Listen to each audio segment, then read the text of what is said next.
Welcome to our 2022 National Alzheimer's Summit.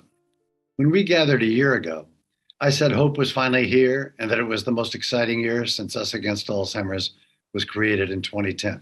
Well, 2022 has already beaten 2021 and proven to be historic, particularly with the announcement by Eisai and Biogen just 2 weeks ago of the positive results of lecanemab's phase 3 clinical trial.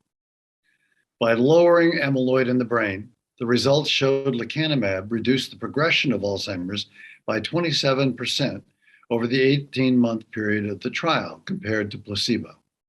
This is incredibly exciting news that is giving millions of Alzheimer's patients and their loved ones hope that help could soon be on the way.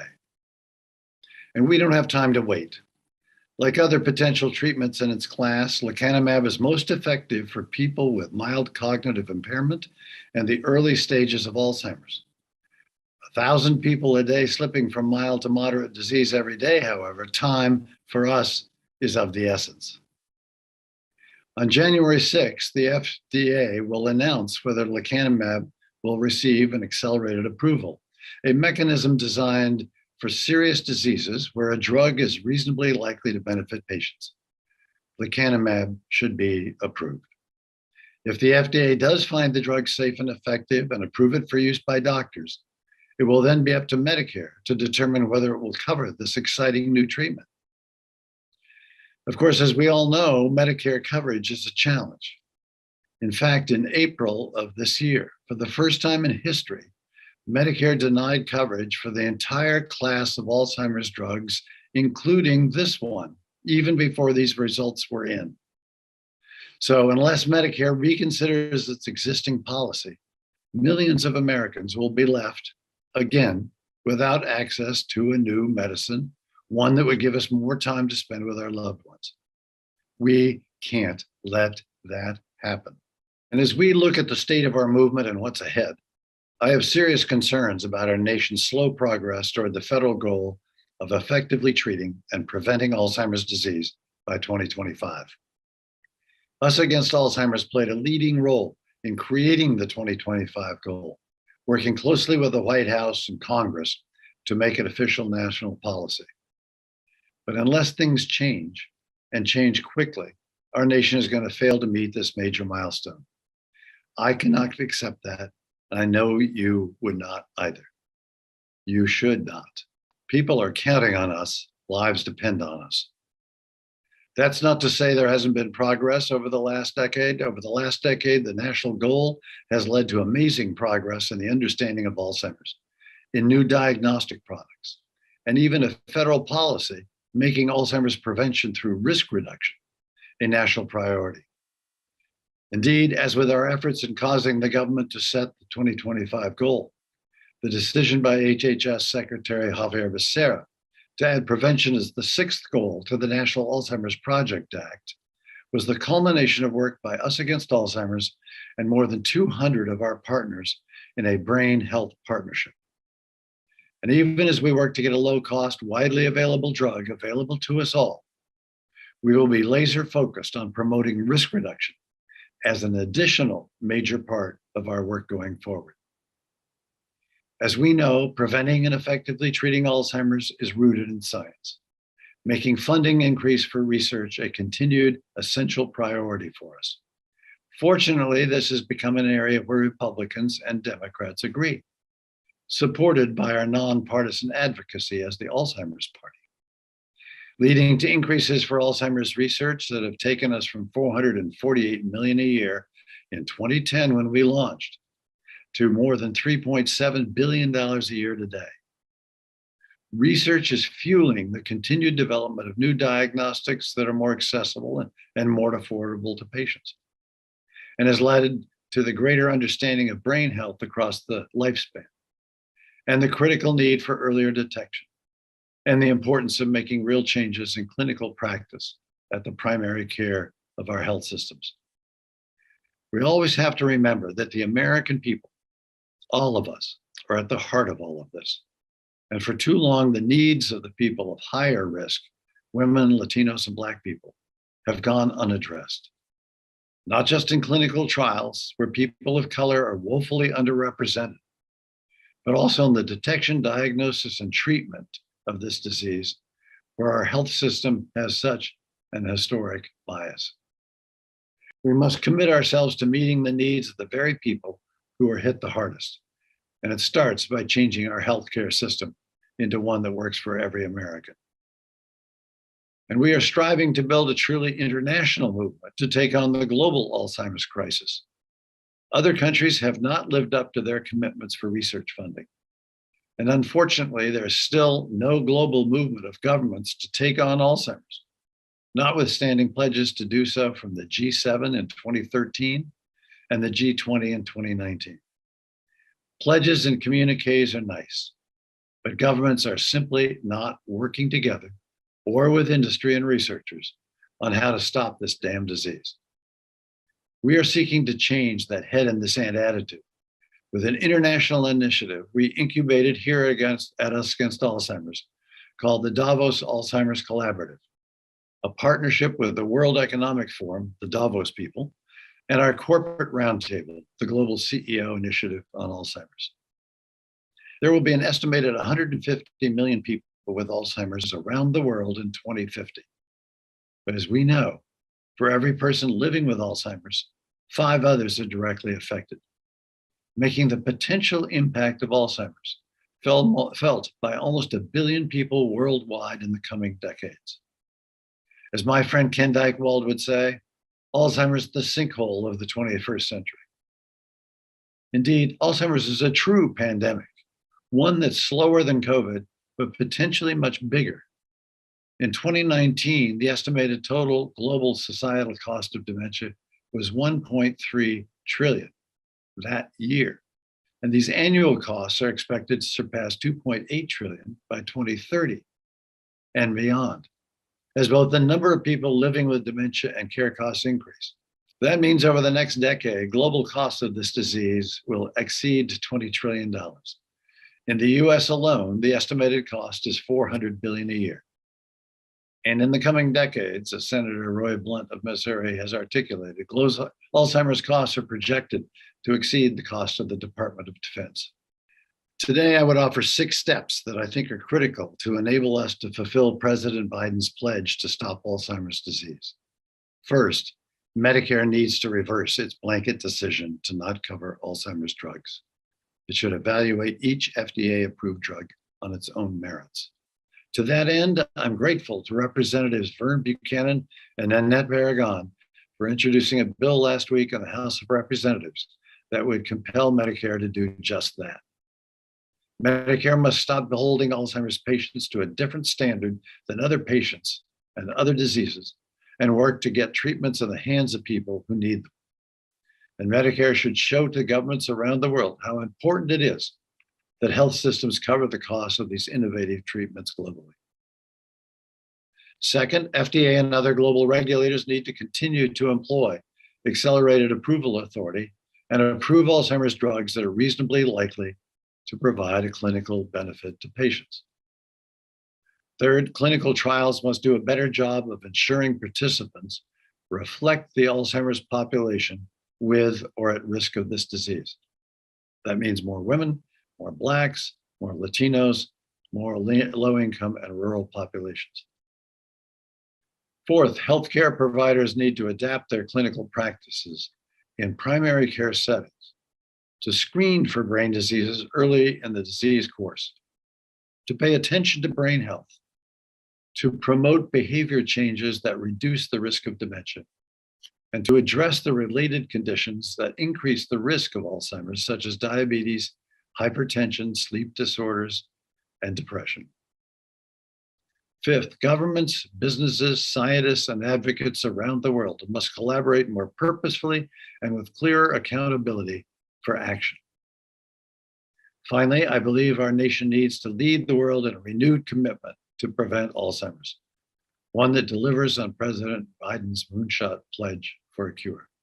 With focus and determination, I believe we could not only get disease-modifying drugs to patients by the 2025 goal, but begin a path to lifelong brain health. I want to call today for a stretch goal, as we would say in business. I want to see an Alzheimer's vaccine available by the end of this decade.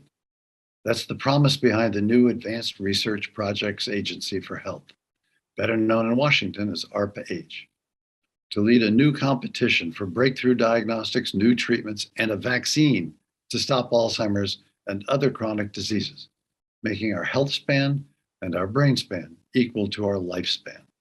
Let's drive ARPA-H to use what we learned during COVID when the government created Operation Warp Speed to develop COVID vaccines at an accelerated rate and apply that to this disease.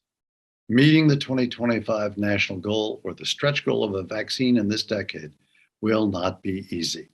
Business, academia, and government need a new sense of urgency, a new spirit of collaboration, and a renewed commitment to accelerate innovation and action. No one company, no one researcher, no one government can defeat this disease alone. Beating Alzheimer's has to be a team sport. Healthcare providers need to make a checkup from the neck up as routine as a checkup from the neck down. We advocates need to get even louder and more effective, so 6 million families living with this disease today are heard.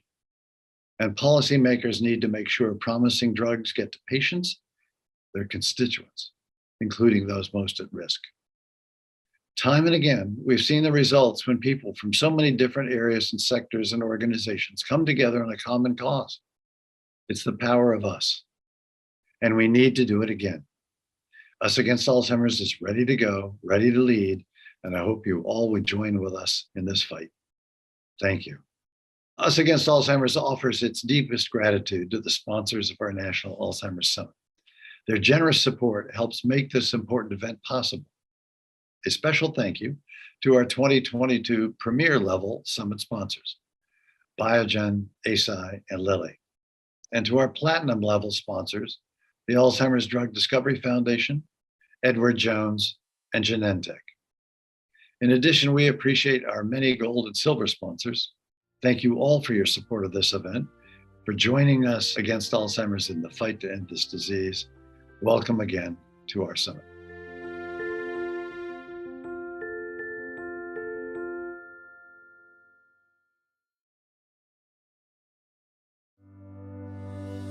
Alzheimer's is one of the world's cruelest diseases, robbing millions of people of their health and quality of life before ultimately taking it. Women and people of color are hit hardest. 2/3 of people with Alzheimer's are women. 40% of Alzheimer's patients in the U.S. will be Latino or Black by 2030. Tough problems demand innovative solutions. That's where Us Against Alzheimer's leads the pack, focusing on preventing the disease, detecting it early, and making sure everyone has access to treatments. On prevention, we built a national coalition to persuade the federal government to make Alzheimer's risk reduction a national priority. Our Brain Health Academy educates healthcare and wellness professionals in communities across the country.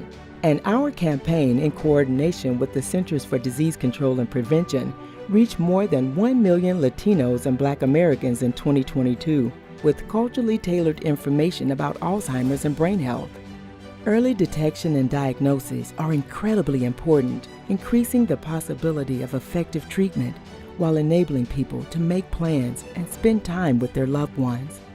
Brain Guide has given more than 500,000 people the opportunity to complete a memory questionnaire and get resources tailored to their results. And we all want qualified patients to have access to safe and effective treatments. Us Against Alzheimer's is pushing for clinical trials to include more people of color, seeking accelerated federal review of treatments, and calling for Medicare to stop treating Alzheimer's differently than other fatal diseases. We're not in this alone. Our work is guided by the voices of patients and caregivers as we join on a shared cause alongside a broad coalition of scientists, policymakers, industry, and advocates. Together, we're bringing help and hope to the people who need it most. That's the power of us.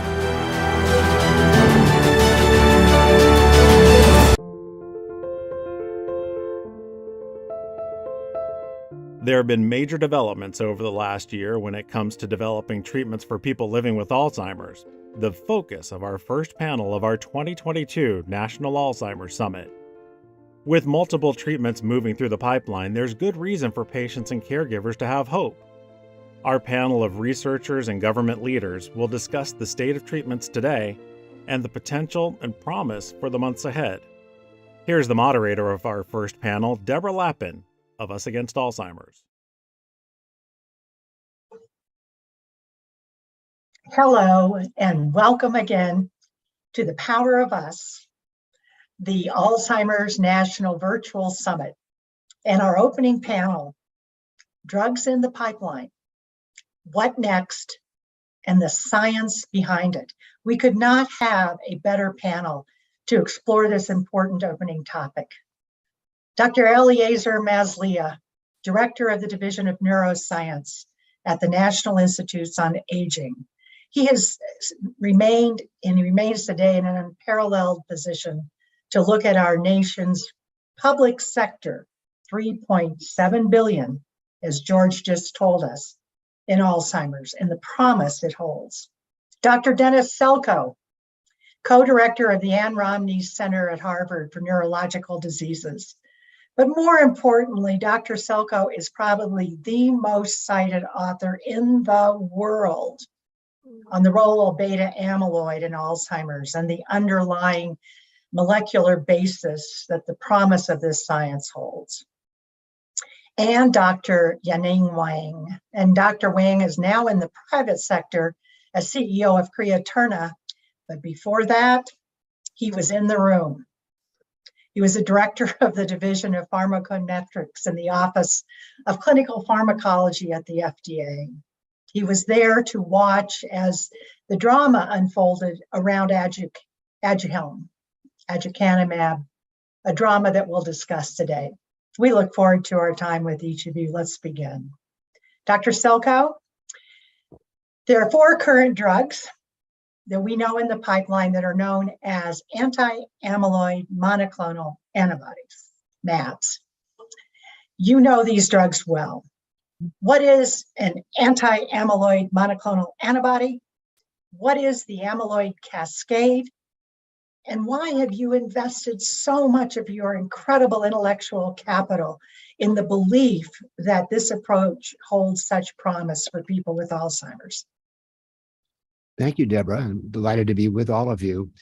An anti-amyloid antibody is a natural molecule, an antibody, like we have antibodies to COVID and to many other infectious diseases, but it's made against this key protein that accumulates in the brain, so-called amyloid beta protein that makes up plaques. So an anti-amyloid antibody is an antibody very specific for the amyloid protein. It's sort of like a key and a lock. So the key is the amyloid antibody, the lock is the amyloid material in the brain. And the goal is to have that antibody touch and bind to and remove the amyloid. The amyloid hypothesis has been around for a long time, virtually since Alois Alzheimer described this terrible disease in 1906. And it's been the idea that a peculiar substance in myriad plaques in the brain might be important for the beginning of Alzheimer's, might even be causative in some cases. And there's been a lot of evidence that at least familial forms of Alzheimer's can actually be caused by amyloid buildup, because there are mutations in the amyloid parent protein, which we call APP in our field, and the enzyme that cuts it, an enzyme called gamma secretase. Beyond that, conventional patients with Alzheimer's disease, patients with late onset typical Alzheimer's, also have a buildup of amyloid beta protein in the brain, just like familial forms of the disease.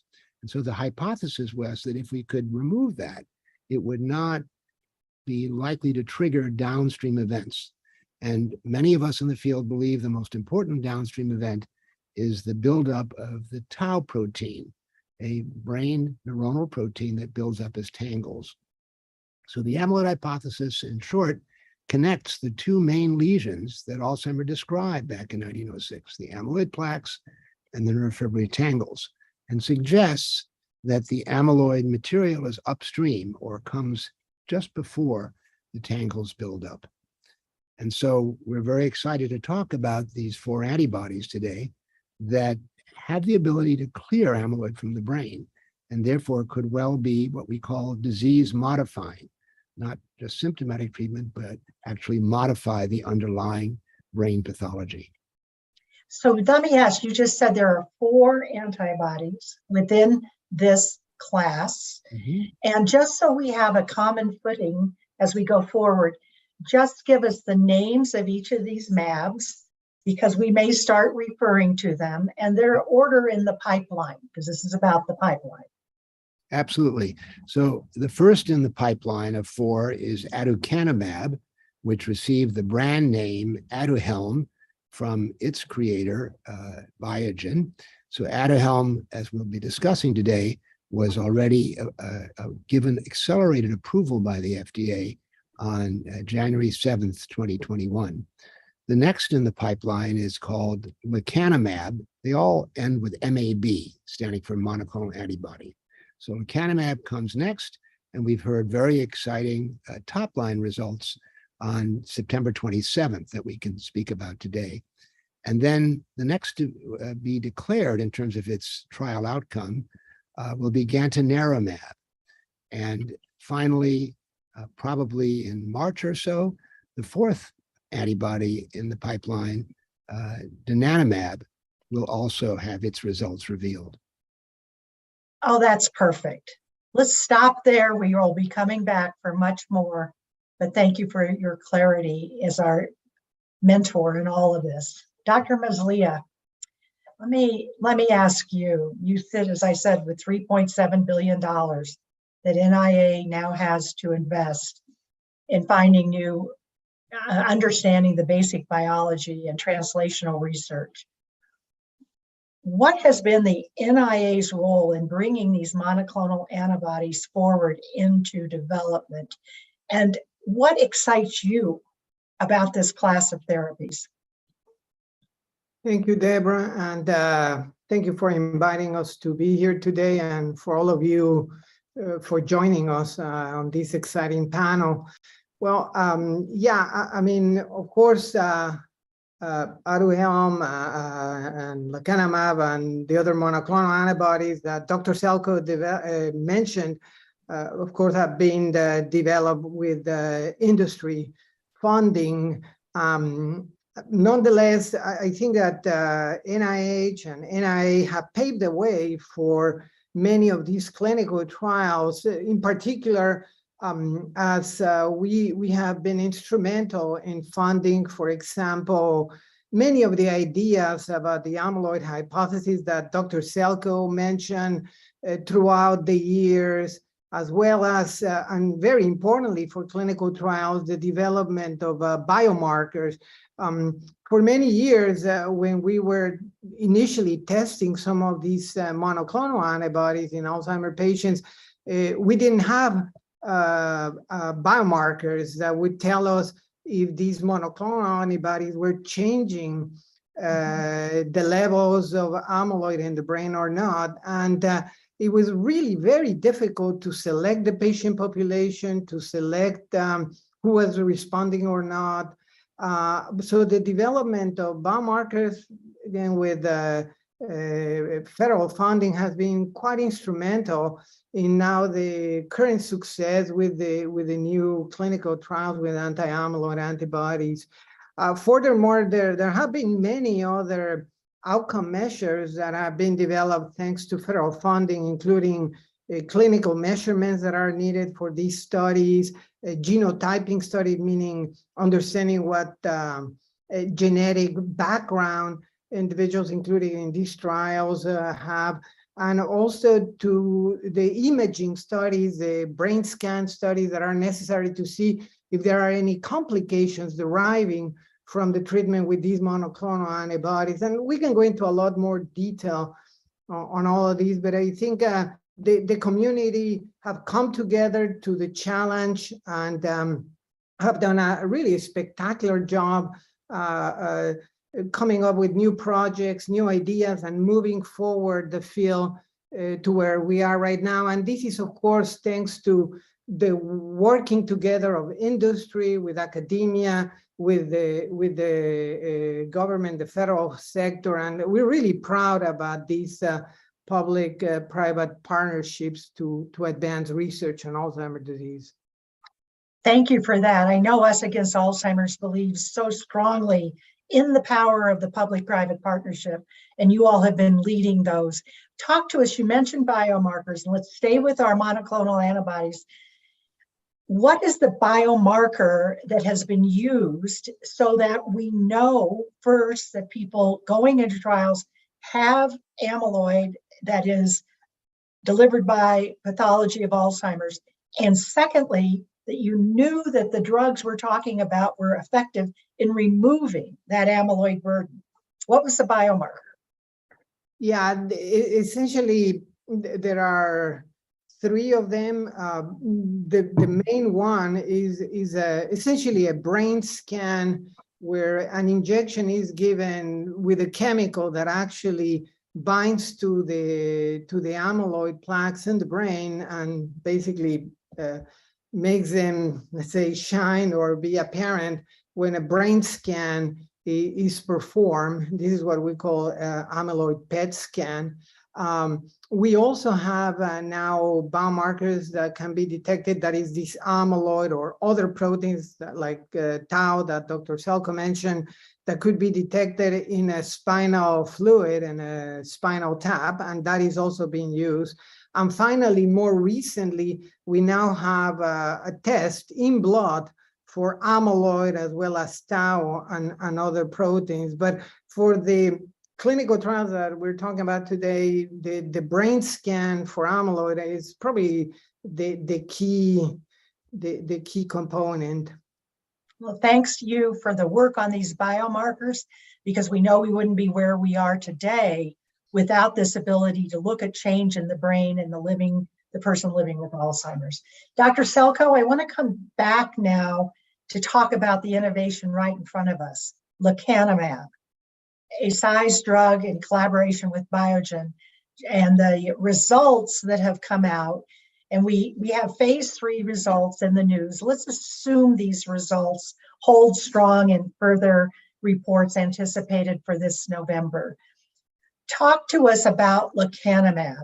What is it about the results reported for this that shows such promise? What excites you about it? And what are those top line results? Who was studied and what did you see in the endpoints in this phase 3 trial? Well, Deborah, I certainly agree that this is perhaps the most exciting therapeutic news in my career.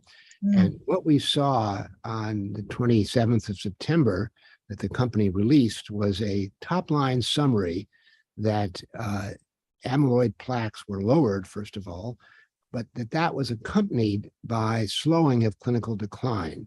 So the key primary outcome was a test called the CDR sum of boxes, in which patients on lecanemab had a 27% less decline, a slowing of decline, compared to those who were on placebo in a large trial of almost 1,800 people that was done globally.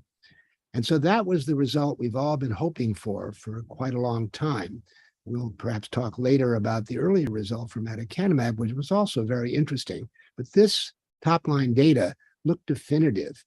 We'll be seeing on November 29th the details of that when lecanemab data are presented at a conference. But the top-line results, which I'm sure will very likely hold up and hold true, suggest that you slow down the Alzheimer process.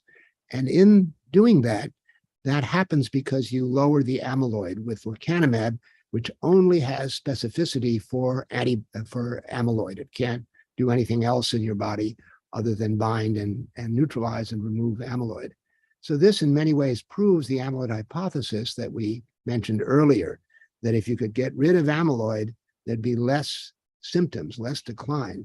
In addition, the top-line results suggested that 4 other secondary endpoints, which were all checked out in a row, pre-specified, also all hit their endpoints. And those were the degree of amyloid lowering was highly significant versus placebo, and 3 other kinds of tests of cognitive and mental abilities. All 3 of those also were highly statistically significant in favoring lecanemab over placebo. So this is what we were so long hoping for, a clean group of statistics showing that you can slow the disease. Now, I should mention that the 27% on average decrease in decline on the primary test called CDR, sum of the boxes, that is an average. So some patients didn't do quite as well as that, but some patients, of course, did better than the 27%.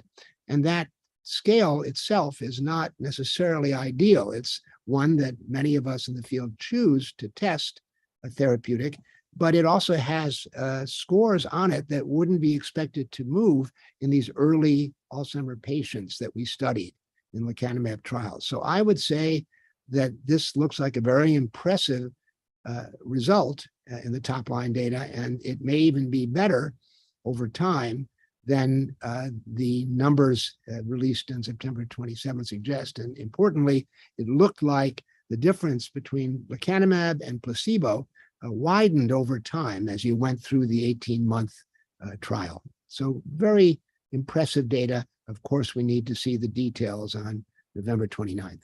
So over time, the difference got bigger. Got bigger, exactly. And Help us unpack this. I want to throw this back to our panel. And Dr. Selko, I know you see patients all the time.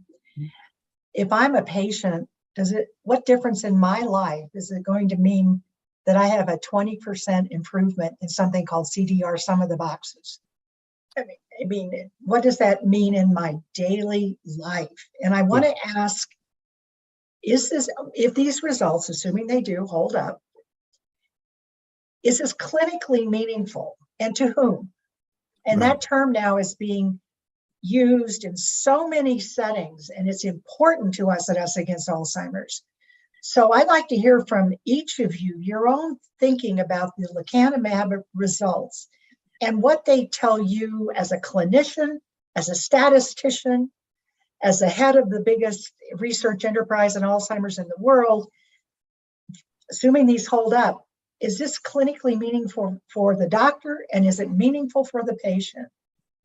So I'm looking forward to see what my co-panelists think about that question. But for my patients and for the many people, hundreds of people I've seen over the years, it's a 27% on average slowing of decline.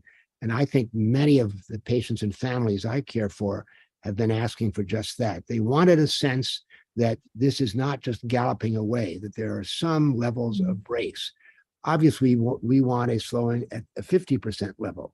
And it's my view that we might get that after the 18-month time point. That is, if we can keep a drug like this going for 30 months or 40 months, there might be a much better chance that we will slow down the disease. But in my view, it's clinically meaningful because anything that goes in the opposite direction of this terrible disease, which is only, as we know, downhill and ultimately is a fatal disease, that is highly meaningful to patients. The term clinical meaningfulness is always difficult to define because it's often doctors who define it, but I would submit that it should be patients and their families who determine that. And we will see, I hope, when this agent begins to be used widely. The disease is not galloping away. I'll remember that. Dr. Wang, you're a statistician. Is 27% improvement in a CDR sum of the boxes going to be viewed as clinically meaningful? Again, I'm not a doctor, so I will not use the clinical meaningful, but as a regulator, I would say 27% reduction of the disease progression over 18 months within this population, that is MCI and mild AD, is highly significant. In fact, people don't use or don't argue the 27% or the 25% observed in aducanumab. Most often, they cited the 0.45 unit or the 0.39 unit as not clinical meaningful because the reference these experts use is the 18 units. That's the full range for the CDR-SB clinical endpoint. From a intuitive perspective, probably most people will think, yes, if the whole range is 18 units, if the drug can only improve the clinical endpoint by less than half unit, that may not sound clinical meaningful or not even close. But the point these people are missing is within this trial, remember, it's only 18 months. And also the population is very mild, MCI patient plus mild population. And within that population and within this duration, even the placebo group, the CDR-SB as a clinical endpoint only deteriorated by 1.6 units, not by 18 units. So that's the maximum margin a drug can improve, 1.6 units, less than 1/10 of the full range of 18 units. So when people use 1.6 as the right reference, then the 0.39 or the 0.45 is not so small anymore. And percentage-wise, it represents either 25% or 27%. Therefore, people should use the right reference to start with, not the entire range, because within 18 months, within this population, that's not the right reference to use. I want to use this opportunity to declare her that, because a lot of the experts, even in this field, misuse that 18 points as the reference. Dr. Wang, I think I actually understand what you're saying, that if you're in the very early stages with MCI and mild AD, you're really holding on to your cognitive capacity. It's subtle, the changes. We know in our work at Us Against Alzheimer's, subtle still means real, that patients in this early stage are truly experiencing change. But you're going to help us, along with our panel, understand how do you decide if a drug is effective in this early part of the disease. Dr. Maslia.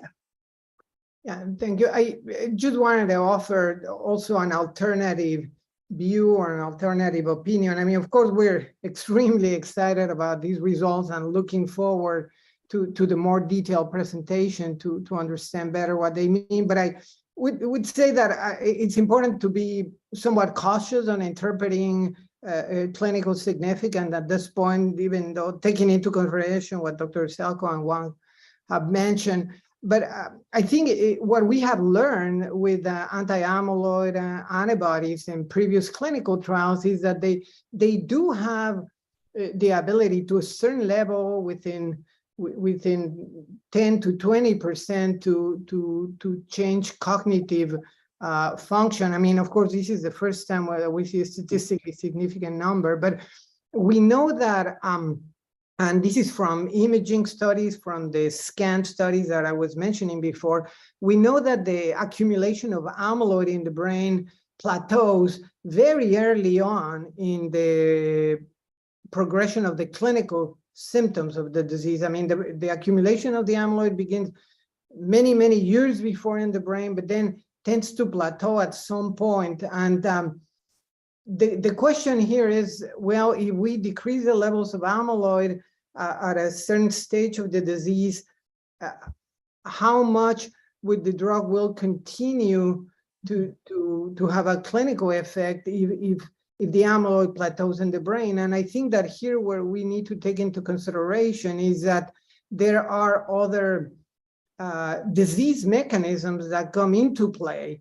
After amyloid have started its process, there are other mechanisms that, I mean, Dr. Selko mentioned tau, but there are other mechanisms, for example, the blood vessels in the brain, there is inflammation in the brain. There are other processes that also are at play. So the way we're thinking about this is that, yes, it's very important to hit amyloid. It's very important to decrease amyloid.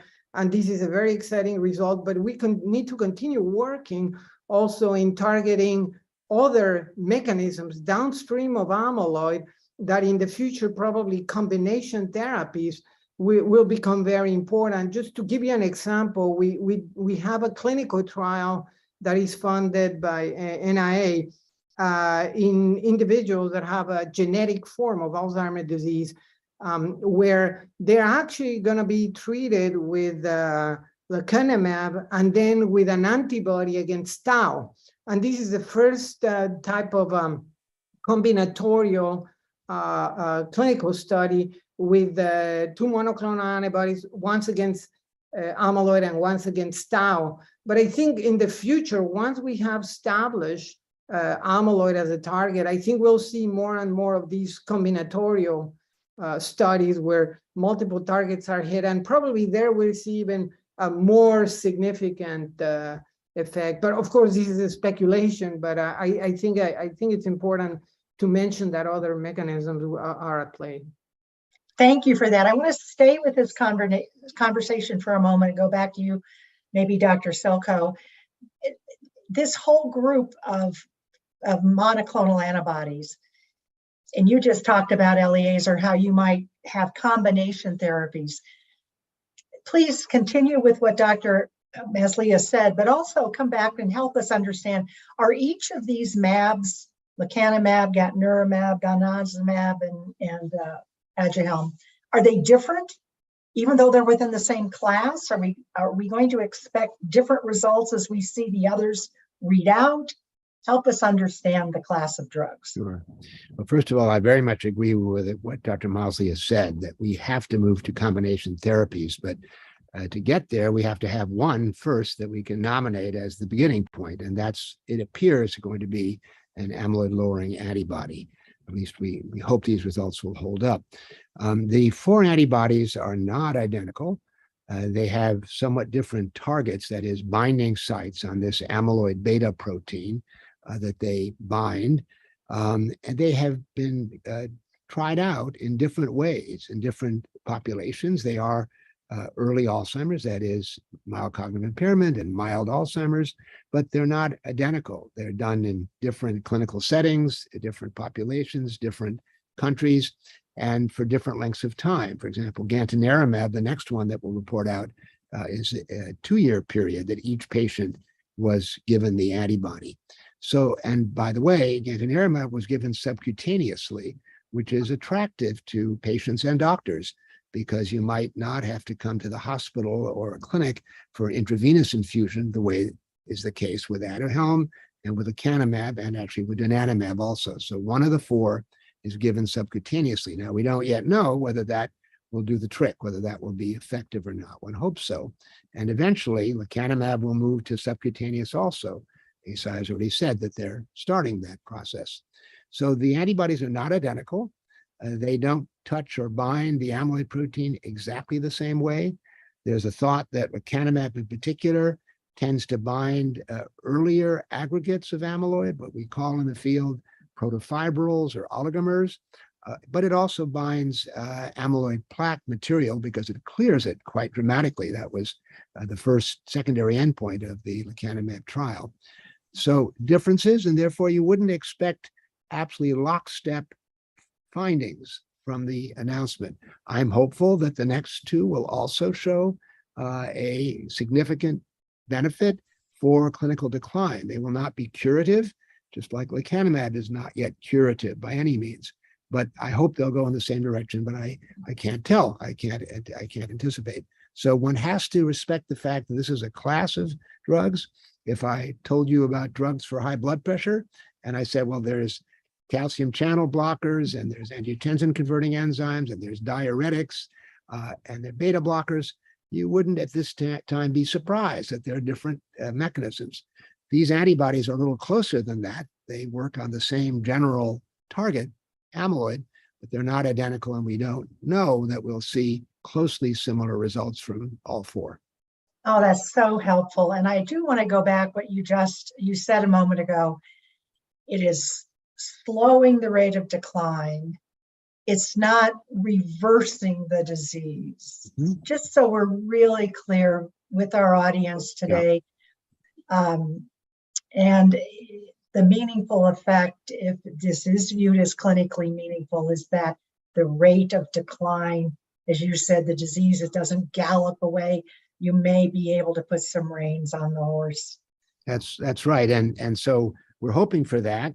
Ultimately, if you could use an agent like lecanemab early on, and that's what's happening, as Dr. Mazia mentioned, NIA and others are supporting trials in a prevention mode before you forget where you parked your car this morning or the name of your 12th grandchild, if you're so blessed.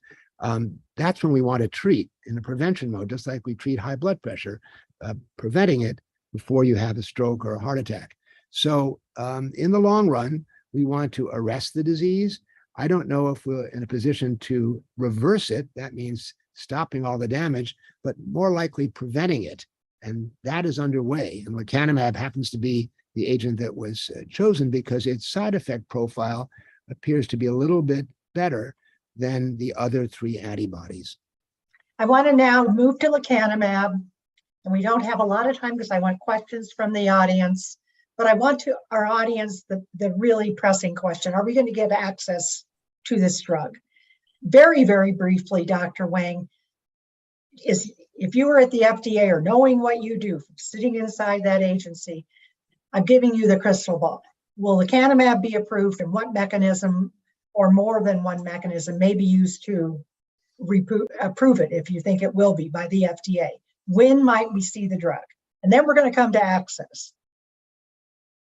I think given the top line result, if it holds up, FDA will absolutely approve it under the regular or full approval, not the accelerated approval. In fact, I would argue even for the aducanumab, both the clinical pharmacology and the medical division, we both recommended full approval. We did not recommend accelerated approval. Once again, I want to clarify, accelerated approval was eventually chosen by the decision maker as a compromise decision to acknowledge the uncertainty expressed by both the internal and the external experts. So with this kind of convincing data coming from lecanemab, I'm sure there's no uncertainty, even though there's only one trial, but the size of the trial is almost close to the 2 independent phase 3 trials. And especially with this very convincing p-value on the primary endpoint, 0.00005, and with all the supportive secondary endpoint also with p-value less than 0.01. I think that's, again, I'm going to use Dr. Billy Dong's words, that is exceptionally convincing. And therefore, I think FDA will prove it with the regular approval pathway. Well, I can't hear people, but I bet there's some small applause, hoping against hope that what you just said bears out. Dr. Selko, any response to Dr. Wang's really positive statement? Well, I certainly don't have the regulatory experience, although I follow the process closely. But if the results on November 29th, when they're presented in detail, are as we see in the top line summary, I would think this will meet the criteria by the FDA for full approval. And so I think we all respect that. And that leads to your next point about access. We know that CMS has made a decision for this entire class of antibodies. I'm on record as saying I don't agree with their choice to make this a class-wide decision. I think they could have decided about aducanumab and then waited till these lecanemab data arrive. But in any event, these kinds of phase 3 data in a large trial like lecanemab should meet the requirements that CMS, the Center for Medicare Services, has for evidence of disease modification. They may ask for some additional evidence by having a registry post-marketing beginning, and that's perfectly appropriate. And we neurologists in the field are certainly going to keep very close track about how this agent is going, whether it's slowing down the process according to what we know about the natural history, and whether the side effect profile is adequate, can be managed. So I'm optimistic that it will get full approval, but I defer to Dr. Wang, who knows more about that, and I'm cautiously optimistic that these kinds of data in the phase 3 lecanemab study will be helpful to CMS to come to a decision that will allow our patients to access this agent, which they so desperately need, I think. As I said, this is the question that is at the heart of our work at Us Against Alzheimer's. And I want to, again, unpack this a bit.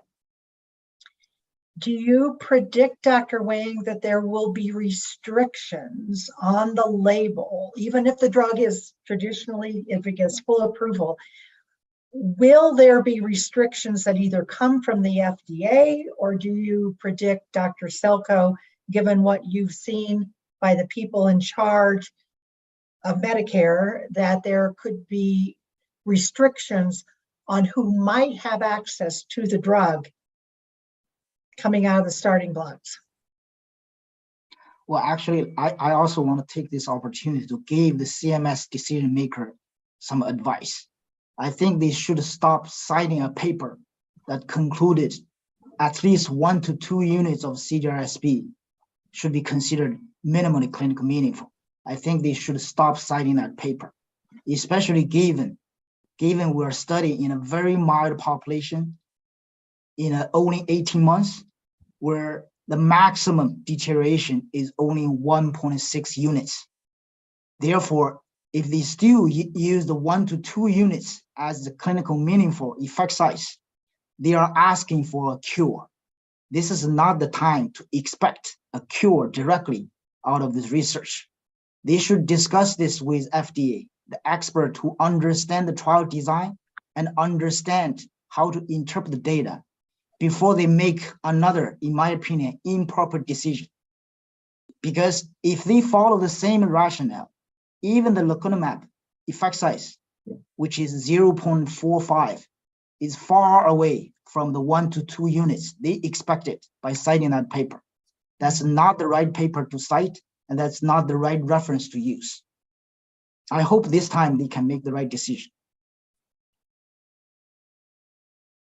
Dr. Selko, do you think there will be a limit on the label as to the people who can be treated with lecanemab? Do you think CMS will try to limit who can be treated with this drug, assuming it's approved? Yeah, assuming it's approved, I think the FDA and the sponsor, that's ASI, who directs this process for lecanemab, will agree to a label that will have restrictions. And there are appropriate use guidelines already made by Jeff Cummings and his colleagues, one of whom was myself, to use Aduhelm in a certain way.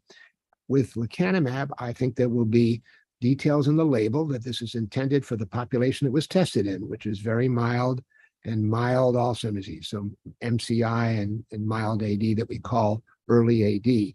There will be restrictions. In my view as a clinician, I think it would still be wise to not have patients who are anticoagulants to be offered this agent at this time until we know more. But I think otherwise, the study of lecanemab was done in a way that it included a spectrum of individuals in the United States that represent the Medicare and the American population. So this should be relevant, these results, to a number of underrepresented minority groups in the United States. So I think there will be restrictions medically. And one of them, of course, is you have to have amyloid underway in your brain, because that defines that you have Alzheimer's. And there will be tests for that. That'll be very important. So it will not be used for anyone who comes to the doctor's office. It will be used for those who have very mild and mild Alzheimer's disease specified by amyloid buildup. And then in terms of CMS, I'd say finally that I agree with Dr. Wang. I hope that they will think very deeply about the totality of scientific evidence. The amyloid hypothesis should not be controversial. In my view, it should not have been near as controversial in years past, but certainly with this lecanemab result, a lot of that controversy should be removed. And I'm hopeful that while there be restrictions on who can take the agent or who should get the agent, and doctors and patients will have to make that final decision, there will be CMS coverage. That is absolutely crucial. Otherwise, one faces the prospect this is only available to those who can pay the full price and not to the people who are on the Medicare program, which are so many who need it.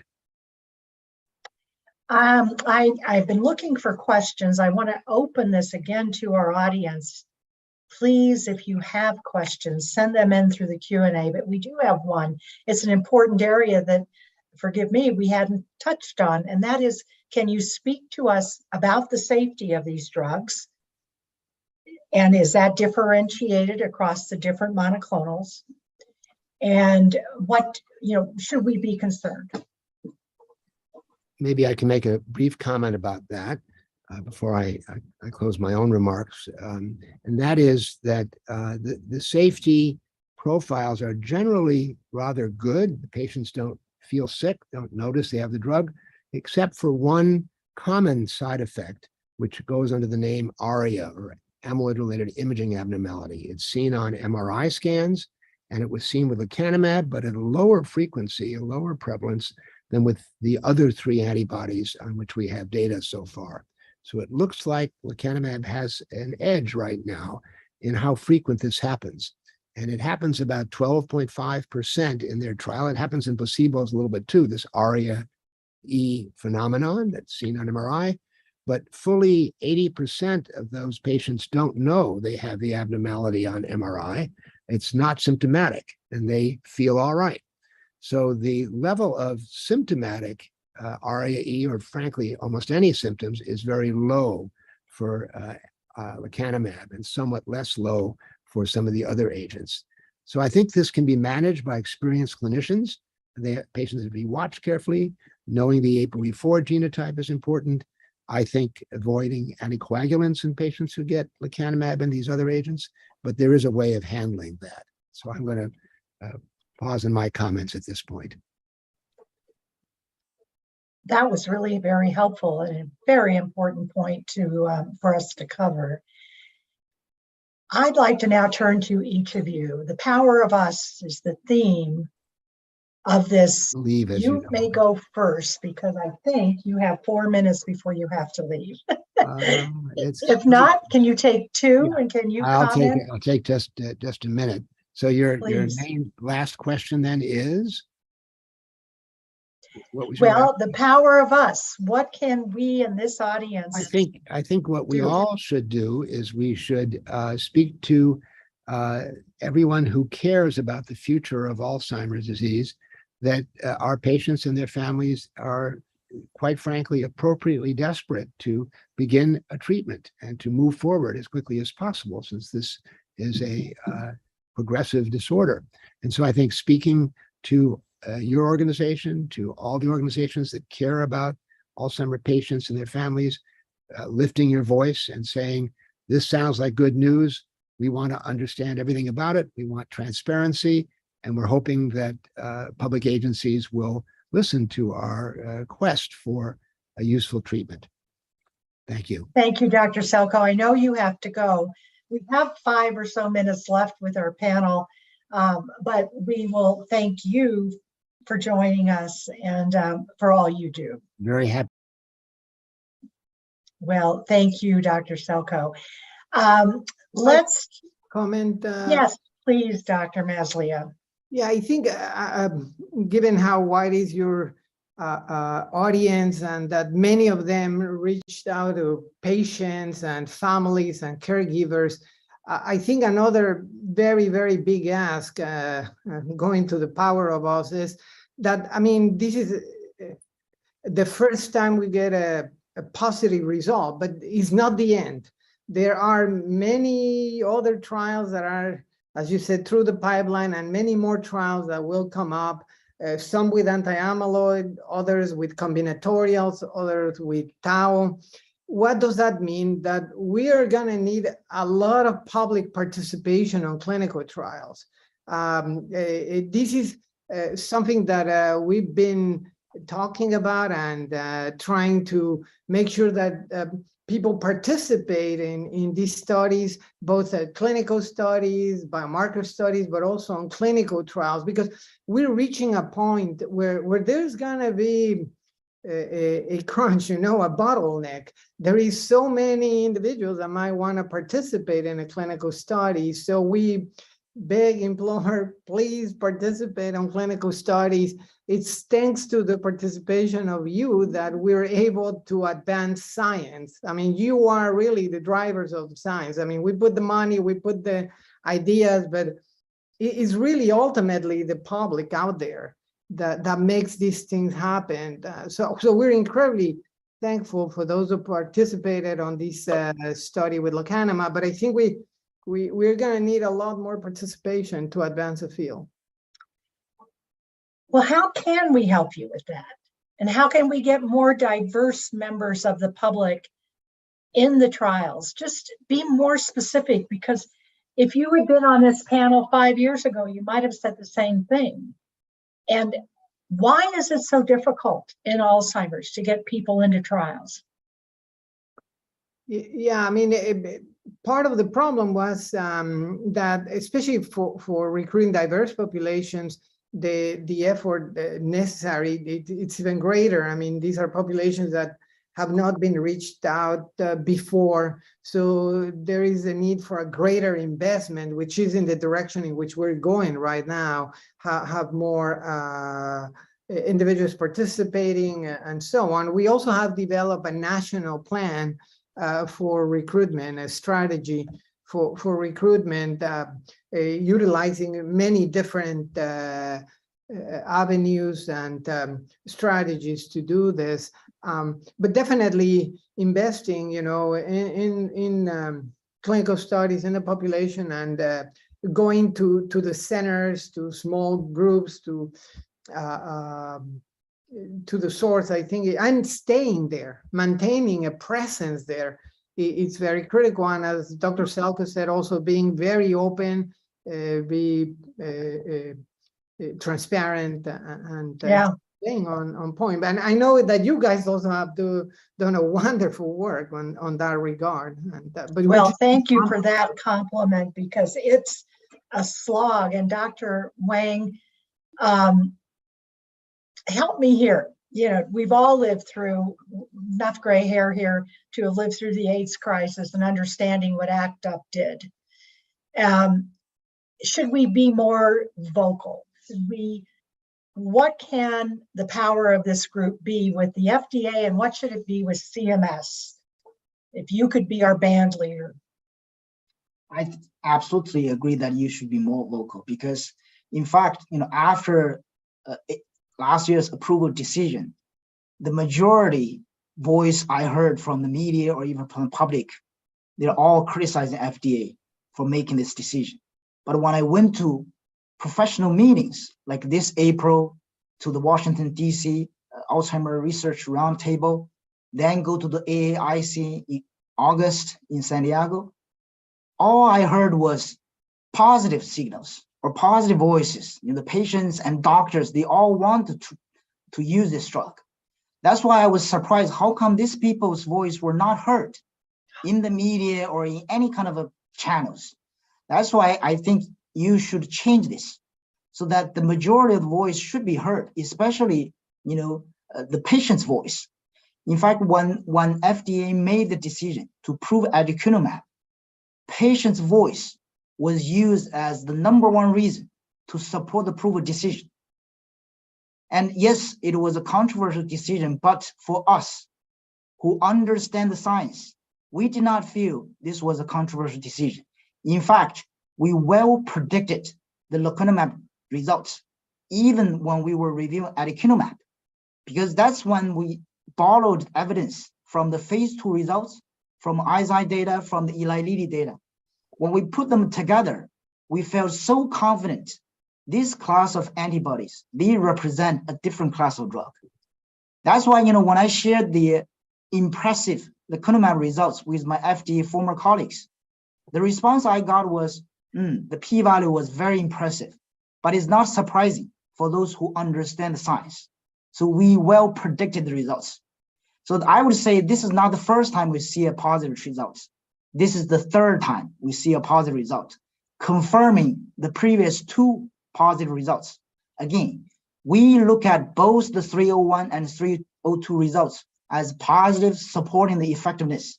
That's why our office recommended full approval, even for aducanumab, predicting the next drug will be also positive, which came out to confirm our prediction. So how can that patient voice, if it was so helpful, how can it even be louder? You have the opportunity to submit comments to an advisory committee. You have the opportunity to have one person or two sometimes token on an advisory committee. And how else can the patient voice this time not let the negative narrative take hold? Any final advice? We have maybe 50, 40 seconds left. Again, for this one, I don't think there's any need to go to an advisory committee meeting because FDA can confidently make the right decision. But if for any chance there's another AC meeting scheduled for this one, I think all the patients plus the doctors who support this drug should go to the public AC meeting and take advantage of that public speaking period. Everyone should speak loudly about their opinion on both of this drug and aducanumab, so that all the patients' voice are documented and recorded, so that, well, I think this time the decision will be unanimous, but as a record, your voice should be documented. I know last time in the AC meeting, a lot of patients were already speaking up, but not enough. Clearly not enough to convince the 11 AC members to vote favorably. Well, I want to say on behalf of our audience that we appreciate the views that each of you bring from your unique positions. And Dr. Maslia, thank you again for leading the Neuroscience Division at the National Institutes on Aging and making sure that this entire pipeline, from basic research to translation to, as you emphasize, the amazingly important investment in new biomarkers, so that you're raising all boats, right? That you're providing tools. And let's hope, George mentioned a vaccine for Alzheimer's. Dr. Maslia, I hope you come back next year and can report that the basic science that will give us a vaccine for Alzheimer's is under development at the NIA. And Dr. Wang, you know, it's often people who've been in the room are not as open with their thoughts, their personal opinions, and this incredibly deep perspective you bring on the regulatory process. Thank you for that. Thank you very much. Thank you. So I think now we're going to turn to hearing a pre-recorded video with Dr. Jeff Cummings about the rest of the pipeline. But wait, there's more. So let's turn to that video and hear from Dr. Cummings before the lecanemab results were announced. So let's understand that when this was recorded, about the wealth of innovation that in addition to the monoclonal antibodies that we've discussed today. Again, thank you. Let's move to the video. Good morning. We have just heard from our panel about the exciting and complex science behind the anti-amyloid monoclonal antibodies, or MABs. But the MABs are not the only thing in the pipeline. And today we have the rare opportunity to hear from our good friend at USA2, Dr. Jeff Cummings. Dr. Cummings is the Joy Chamber Grundy Professor of Brain Science, the director of the Chamber Grundy Center for Transformative Neuroscience at the University of Nevada in Las Vegas. Again, he's a good friend to all of us, but most importantly, a world-renowned expert in Alzheimer's clinical research. Jeff, welcome. Thank you very much, Deborah. Great to be here. Would you begin by giving us a sense of the work you have now done over, and I don't even know how many years, to map the pipeline of drugs in Alzheimer's? Yes, well, this has become a passion of mine, Deborah, as you know. And 8 years ago, I thought, well, it'll be really interesting to look at the pipeline and what's in it. So we did the investigation, and I thought, you know, maybe other people will be interested in this. So let's publish this. And it turned out, of course, people just really like to see what's in the pipeline. And so here's a great thing. It's like a community project. Scientists write to me and say, Jeff, we just entered phase 2. Make sure I'm on your map. So people are really following this and want to get engaged. We publish it every year. We published it for 8 years. It's now funded, importantly, by the National Institute on Aging, and it's called the ACTION, or Alzheimer's Clinical Trial Initiative. And so we're delighted that we now have support for this work. We're going to create a portal so that everybody can have access to this data, probably in 2023. Oh, that's great to hear. Well, let's not waste any time. Tell us what's in the pipeline. We just heard about the MABs, but what else excites you and should excite us? Well, Deborah, here is the figure that we usually use when we publish the pipeline. The way it works is that the center circle are the phase 3 compounds, the middle circle, the phase 2 compounds, and the outer circle, phase 1. Green at the top are biologics, mainly monoclonal antibodies. Purple are the small molecule disease modifying agents. Blue are drugs for symptomatic relief of neuropsychiatric symptoms, and orange are cognitive enhancers. So you can see that there are 143 agents in 172 trials. 31 of the agents are in phase 3. So we've got a lot moving towards phase 3, particularly, as you've emphasized in the panel, the monoclonal antibodies. Phase 2 has 82 agents, mostly disease modifying, phase 1, 30. The disease modifying agents comprise 83% of the entire pipeline. So we know that these are the drugs that are being worked on most aggressively. There are cognitive enhancers and neuropsychiatric symptoms. I want to show you one other thing, Deborah, that I think is so exciting. You've asked about what's coming. Well, there are 22 phase 2 drugs that will read out in 2023. We are going to learn so much. So here I've organized them by first, second, third, and fourth quarter. You see that the drugs are roughly equally distributed among the quarters. And what I've called attention to at the bottom is not an exhaustive presentation of all the mechanisms, but just to give you a little sense of the diversity of mechanisms that are being explored in the pipeline now. So you see that we have anti-inflammatory drugs that neutralize TNF, an important target in inflammation. You see that we have PPAR delta gamma dual agonist. You see that we have a glucocorticoid receptor 2 antagonist. You see that we have an A beta aggregation inhibitor and a neuroprotective agent, a sigma 2 agonist. You see that we have anti-inflammatory leukotriene receptor antagonist and a TREM2 monoclonal antibody, really interesting. So my point is here, there's great science going into the pipeline, and we're going to learn so much. Some of these trials will fail, of course. Maybe some of them will succeed and be advanced to phase 3, but we're going to find new drugs as time goes on. This is just thrilling. We have had a panel talking about the MABs, and we may have already discussed this, but because this is a pre-recorded conversation, when you say disease modifying, what do you mean, Dr. Cummings? What I mean by disease modifying is targeting a process within Alzheimer's disease that will disrupt the disease process and be seen at the patient level as a slowing of their decline. That's the critical element. And you just used the words that are close to our hearts at Us Against Alzheimer's. You said at the patient level. We, of course, everything we do, we think of through the lens of the patient and the caregiver. This entire conference for the next 2 days is the power of us.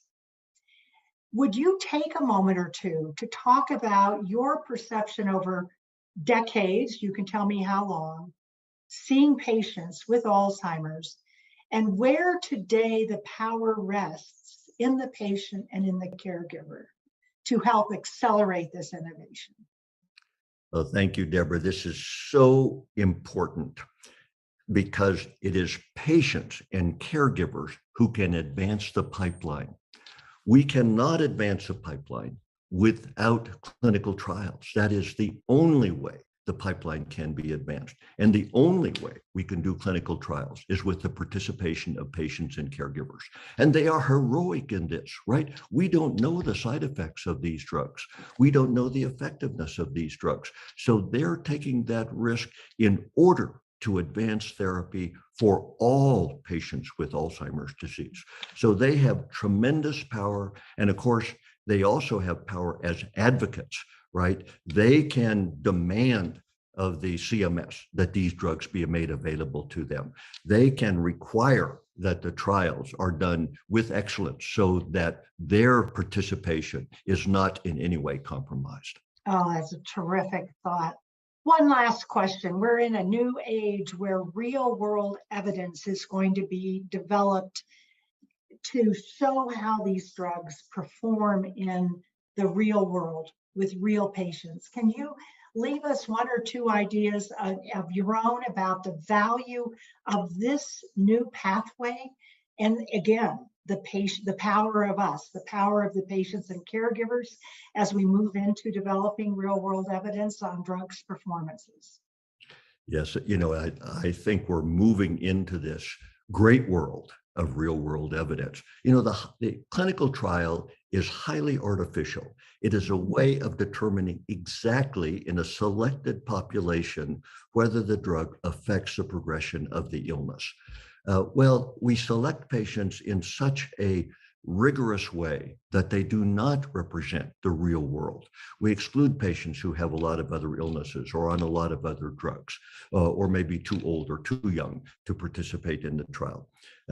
We need to know how these drugs perform for everyone, for the power of us to be demonstrated in the real world. And I think it's really exciting to see that we're going to affect not just patients in trials. That's only one step in the way of developing therapy for all of us. So I just can't wait to see the real world evidence playing out. Well, on behalf of everybody in the audience today at the Us Against Alzheimer's Summit, thank you for your time. Thank you for these comments. And most of all, thank you for what you have done and continue to do for people affected by this disease. Thank you very much, Deborah. Pleasure to be here.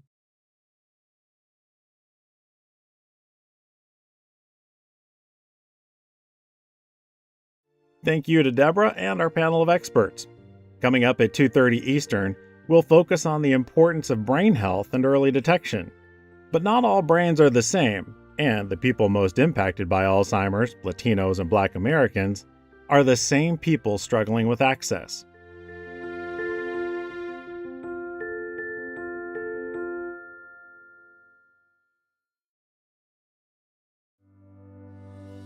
Alzheimer's is one of the world's cruelest diseases, robbing millions of people of their health and quality of life before ultimately taking it.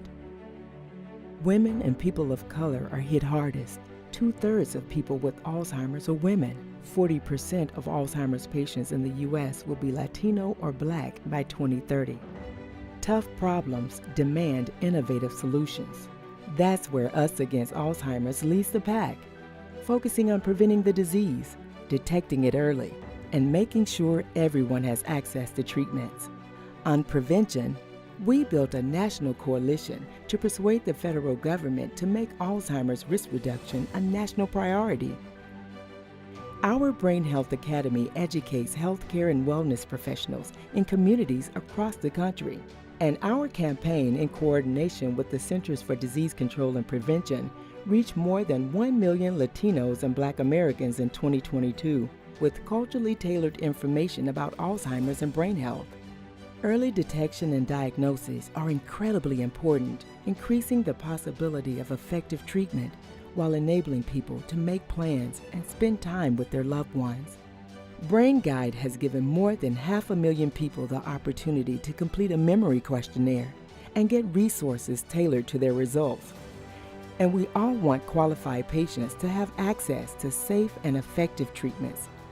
Us Against Alzheimer's is pushing for clinical trials to include more people of color, seeking accelerated federal review of treatments, and calling for Medicare to stop treating Alzheimer's differently than other fatal diseases.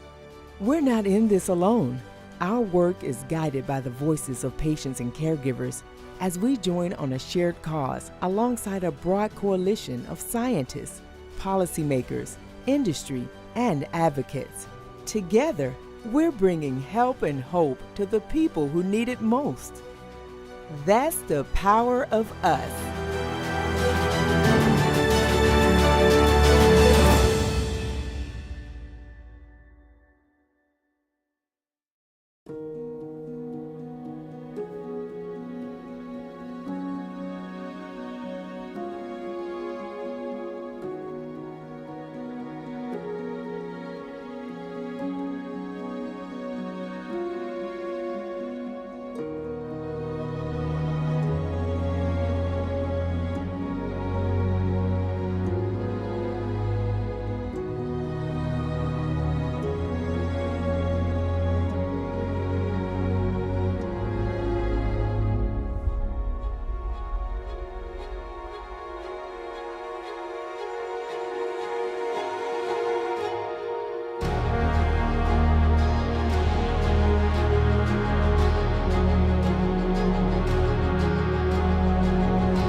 Are you concerned about memory loss for yourself or a loved one?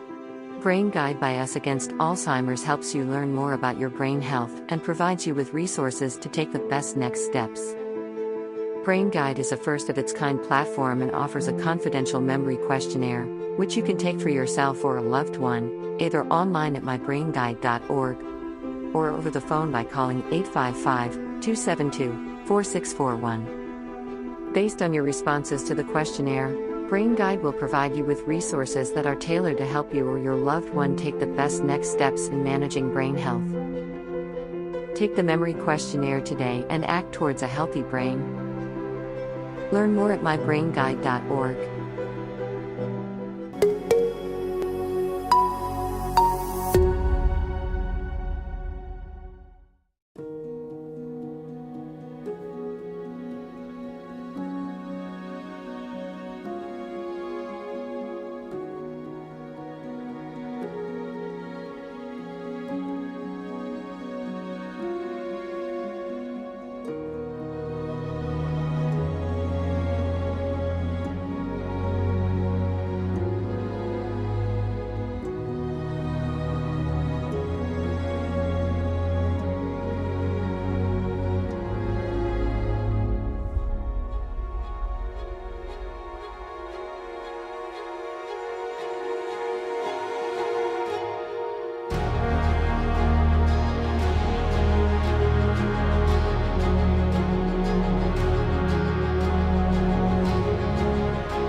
Alzheimer's is one of the world's cruelest diseases, robbing millions of people of their health and quality of life before ultimately taking it.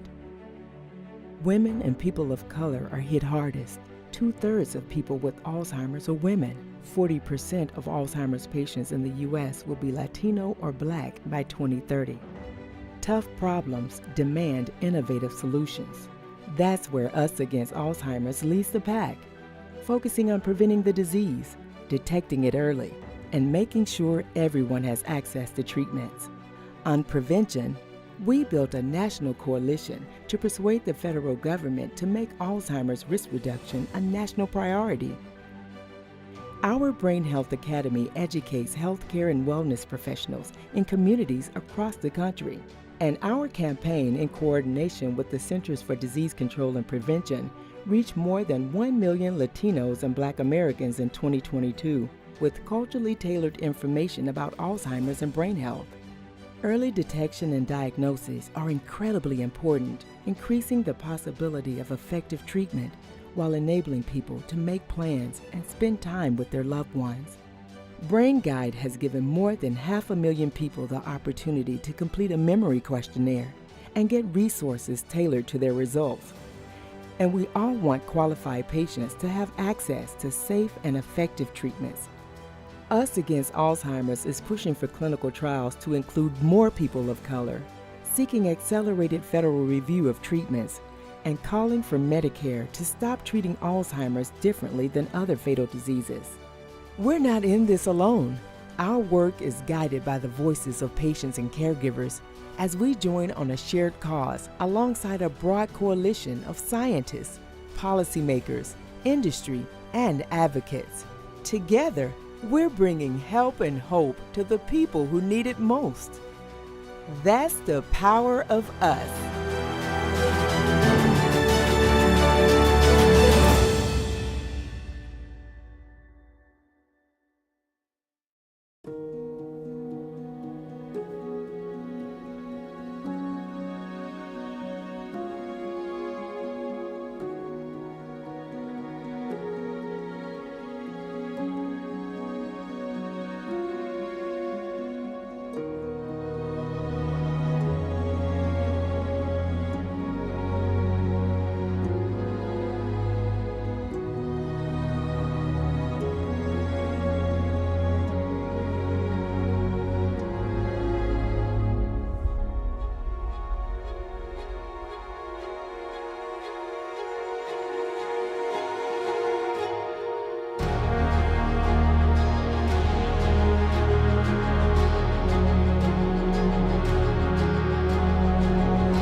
Are you concerned about memory loss for yourself or a loved one? Brain Guide by Us Against Alzheimer's helps you learn more about your brain health and provides you with resources to take the best next steps.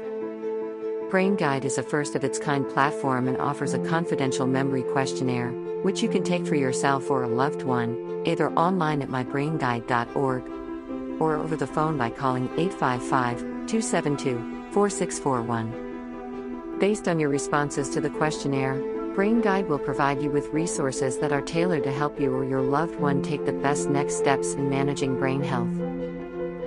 Take the memory questionnaire today and act towards a healthy brain. Learn more at mybrainguide.org.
Alzheimer's is one of the world's cruel.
Hello, I'm Ivan Cheung, Chairman and CEO of ASI Inc., and we are honored to join you virtually at the 2022 National Alzheimer's Summit to discuss, listen, and explore solutions that help address the most pressing challenges facing the Alzheimer's disease community.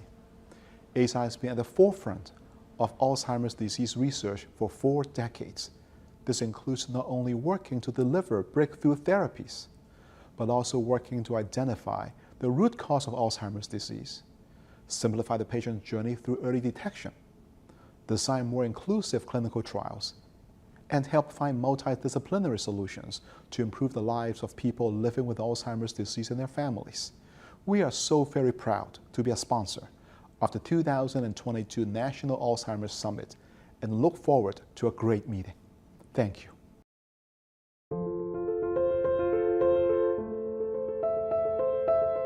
Our next panel, Prioritizing Early Detection, will look into how all of us can work to increase brain health awareness, risk reduction, and early detection for everyone.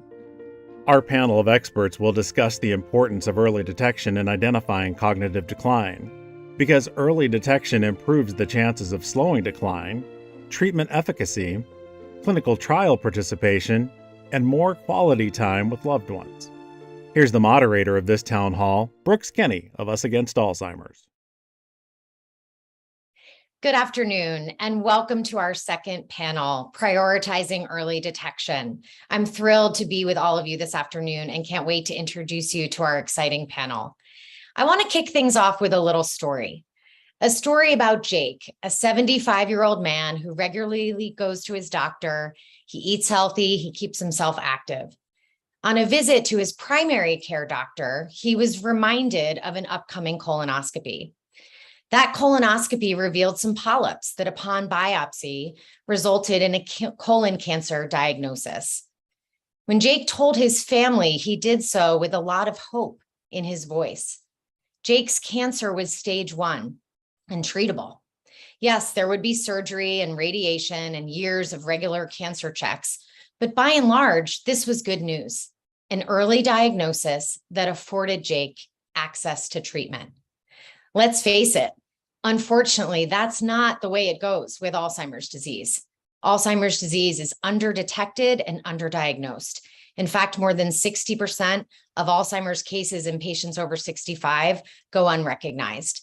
We know that despite the disparate impact that Alzheimer's disease has on Blacks and Latinos, they are less likely to receive a timely diagnosis and more likely to experience discrimination in their brain health journey.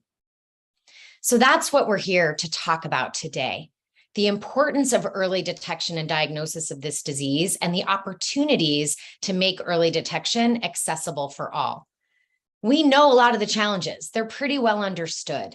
Current policies don't favor early detection of Alzheimer's disease. Gaps in healthcare provider knowledge, awareness, and capacity still exist. And we know that individuals and families face fear, stigma, and the lack of a common language to even raise the topic about Alzheimer's disease, especially around detection and diagnosis. So today, our panelists will shed more light on these challenges, but perhaps more importantly, they're going to talk about what gives them hope. What are the real opportunities? What are they seeing in the community on how we can really make a difference? So let me introduce you to our amazing panelists this afternoon. First, we have Dr. Baldivioso, who is a board-certified geriatrician and family physician at Advent Health. After receiving her medical degree from the University of Guadalajara, she completed an internship at Santa Maria Chapelita Hospital in Guadalajara, Mexico.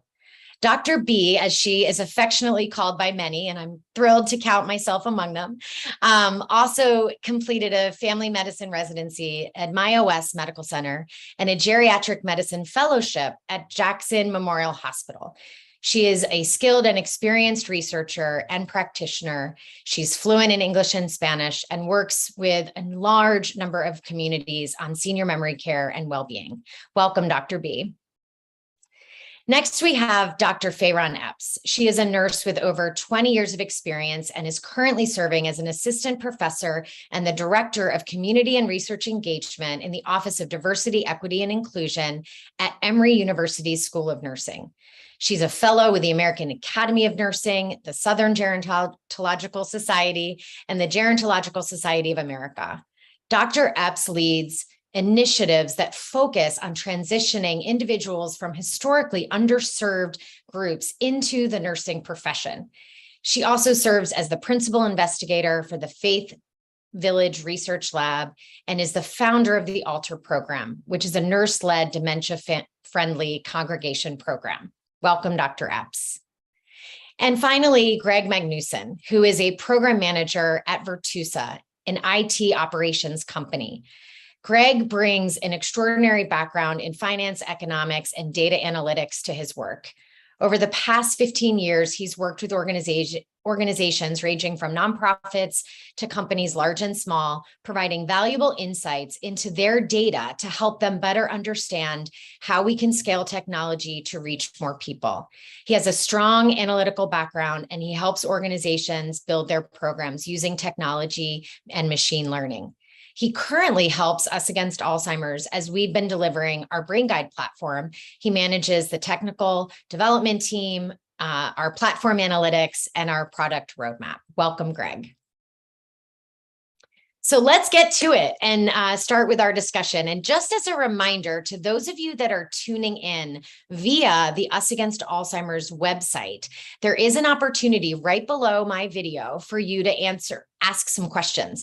You do need to answer some questions first. We'd love you to put your first name and your email address. And once you've done that, there'll be a place for you to add a contribution. If you simply click there and start typing and then hit enter, those questions will come directly to me so that I'm able to serve them up to our panelists so that we can have an engaging dialogue. So we'll do about 20 to 25 minutes of Q&A among the panelists. And then we really do invite you to post your questions in that section on the website. So thanks again for joining.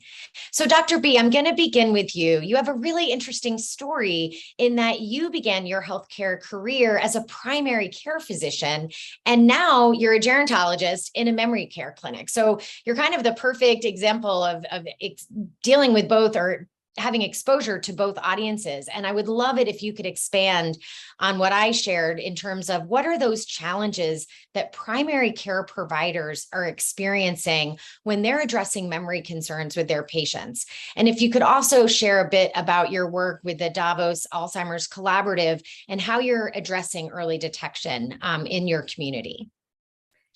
Thank you, Brooks. Thank you for that introduction. And first of all, I wanted to thank you for the opportunity to be part of this panel discussion. And great question. As you mentioned, Brooks, there are many challenges that primary care physicians have to assess cognitive decline. But today I wanted to focus on three that I think are most important. One, I think, of the challenges that primary care physicians have is time, right? We know that cognitive assessments are time consuming. And I understand that primary care physicians lack time efficient screening tests to early detect cognitive decline at an early stage, such as mild cognitive impairment, and before someone is already starting having to have symptoms of an early stage dementia. So that I think is one, and a big one. Another thing that I think it's a challenge for them is that they lack a specific guidelines on how to assess and what to do next once they have noticed that there is a change, as well as they lack non-invasive specific tests that will help them confidently diagnose someone with Alzheimer's disease. As we know, this is mostly clinical diagnosis, correct? And someone may need more experience to be able to diagnose it. And another of the big challenges that primary care physicians face when addressing cognition is that they lack tools to educate and support patients and their caregivers go through the changes and their needs that they have as this disease progress. So those I would say, I think, are the most important and things that primary care physicians have to, have in their everyday living when they have to assess people with cognitive decline. And now that you mentioned the Davos Alzheimer's Collaborative, this has been of a great experience for us because it has taught us how we can help them and how we can change things. And through visiting primary care physicians, trying to engage patients to participate in this study that has an aim of early detection of cognitive decline, we have been presented with many challenges, and we have seen that some of the things that have worked best are that when we visit primary care physicians or when we educate the community, it is important to educate them about why it's important to early detect cognitive decline. What are the things that we can change? How we can reduce your risk of progression and how you can slow down the progression of cognitive decline. So when someone really understands what are the things that you can change that can slow your progression, what are the things that you can implement in your lifestyle that can make a change, that can help you keep your brain healthy, that helps them understand that it's important to address cognition, right? And to assess cognition. Another thing that we have found has helped us is educating primary care physicians about tools that they can use in the community and resources that they can use in the community to help their patients and their caregivers. And another thing that we have seen that has been of a great help is to acknowledge primary care physicians that when it's hard for them to assess cognitive decline and to diagnose, to refer patients to a geriatrician, to a memory disorder clinic, or to a neurologist for further assessment. Mm-hmm.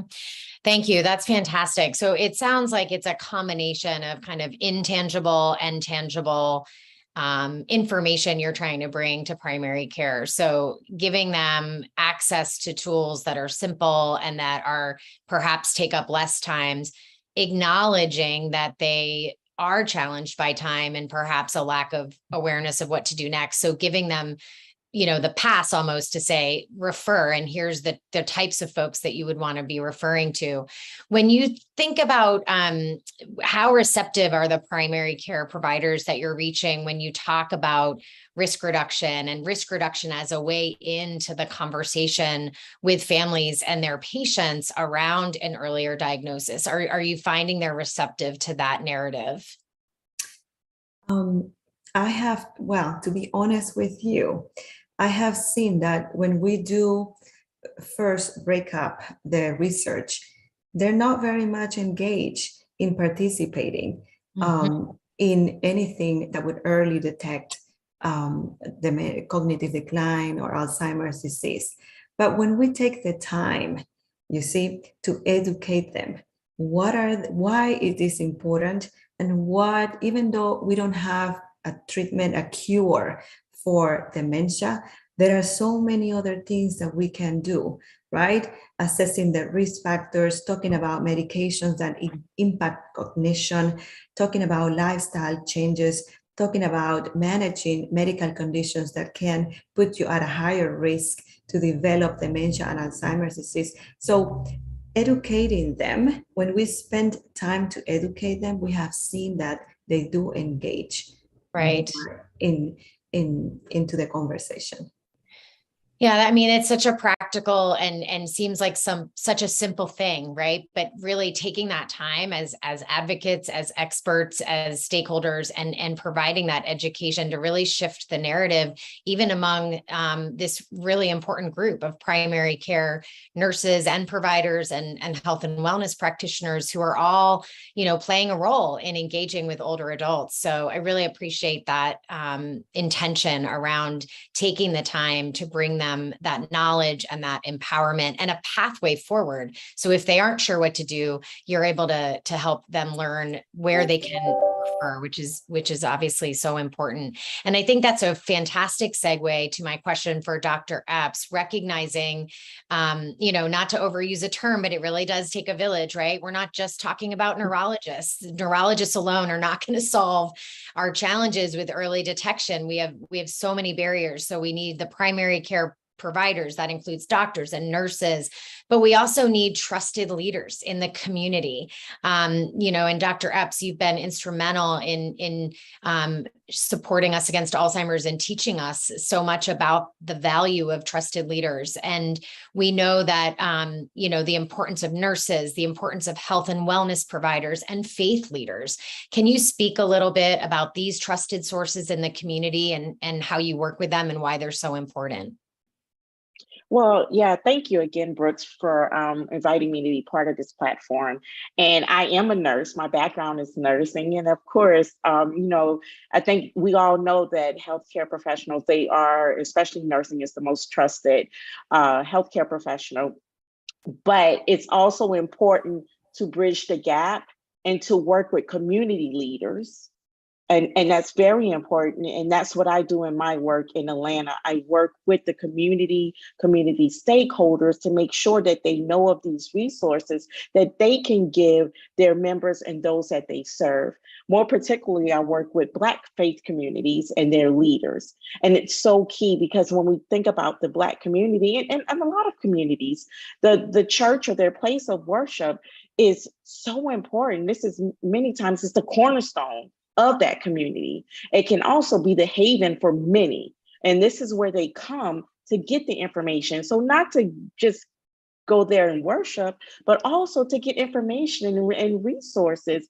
And that's very important. And that's the reason why I have selected to, because of how important it is in my family, that I have selected to really take this on and be able to partner with faith communities and educate faith leaders on what dementia is. And, Brooks, when I'm out there doing the education, just like Dr. V said, education is real key. And so then they will be interested in, quote unquote, checking their memory. That's what we say in the community, check your memory, know your numbers. Because without the education, when I'm going there and saying, oh, you need to get checked for dementia, it's really a no. I don't want to know. But the more education they receive and giving them this opportunity, these different ways that they can go in and check their memory, it has been very, very powerful. And it gives them another way to look at it, because now they're seeing, oh, if the church or my faith community has resources that will help me, well, then I can go get checked and know my memory number, and realize, okay, now I can call my church, I can call my ministry leader, and they would know how to help me if in case I am showing signs and early signs of dementia and receiving diagnosis. So it's very important. And as I'm out there, I'm realizing, a lot of communities are, when I'm talking to the parishioners, they're like, oh my goodness, it's such sorrow and despair to hear about dementia and everything that goes with it. And as they get the diagnosis, they want to know, well, what can we do to reduce the risk in our community? Reduce the risk with our youth. Right. Currently now. And that's how it's so important where, I came back because I work very closely with Us Against Alzheimer's. And, I was I think I was instrumental in the brain guide and making sure we put things in place so that my communities that I'm serving can start using this, because sometimes they don't have access to a healthcare provider, but they have access to the brain guide. And that's what we've been pushing. And as a result of that, Brooks, now they want to know, we want to know more about brain health. Mm-hmm. To me, it's great. And that's how I was able to come back to you all and your team and be able to brainstorm. And now we're working to put brain health in a box for the faith communities that I work with. And they are excited. They're calling every day, where is it? And they want to implement these things, because now with the education, like Dr. V has said, we're going in there and now we're promoting early detection. And then they see that these resources are in their community within a trusted resource or a trusted institution. It's been really, really key. Yeah, thank you so much. Well, like I said, we've learned so much from you and the amazing work that you're doing in the community. I wanted to highlight a key component of engaging faith leaders, because I think there's so much fear in getting that diagnosis, which we know contributes to the lack of screening and, all the various barriers. But the idea that the faith leaders, it's similar to perhaps heart disease, diabetes, cancer. The faith leaders might be there in the front end, right? Where they're talking to their community about ways to reduce risk, ways to promote brain health. But they're also there should a family undergo a diagnosis. They're also there when a family is trying to pull together what their plan might be, or how am I going to manage now that my aunt has a dementia diagnosis. And so I think that's an important part of the message, is that part of why the faith leaders are so instrumental is because they're there throughout the journey, right? Not just in the initial education, but if there were to be a diagnosis or any crisis in the family, that's where the family is going to get their support. And I know you've shared that that's been a big part of the receptivity from the work that you're doing. Yes, correct. And, we promote that the faith leader is part of the care partner team. Mm-hmm. And so we really stress that because we don't want them to shy away when families come to them with a diagnosis of dementia, because you're right, they're there for every other crisis. And we want to make sure that they're there and they're equipped for also when families do come to them with the diagnosis and they're faced with dementia, and they're able to support. So we really do promote that they're part of the care partner team. And also, Brooks, I wanted to piggyback, when you talked about the fear, because that does exist in many communities, the fear of receiving a diagnosis. Sure. When I go out in the community, I have friends that I bring with me, and they're living fully with dementia. And they accompany me to the education sessions that I do, the ones that I do face-to-face and the ones that I do virtually, so that the Black community can see others that look like them and see them and how it is to live fully with dementia. And, one person, Terry Montgomery, she's on our advisory board, and she talks about the power of prayer and having faith. And that really hits home for the communities that I'm working. And one education session, a person came up to me and we did that. And he said, I'm here and I want to help you. I want to do whatever it is to spread the word.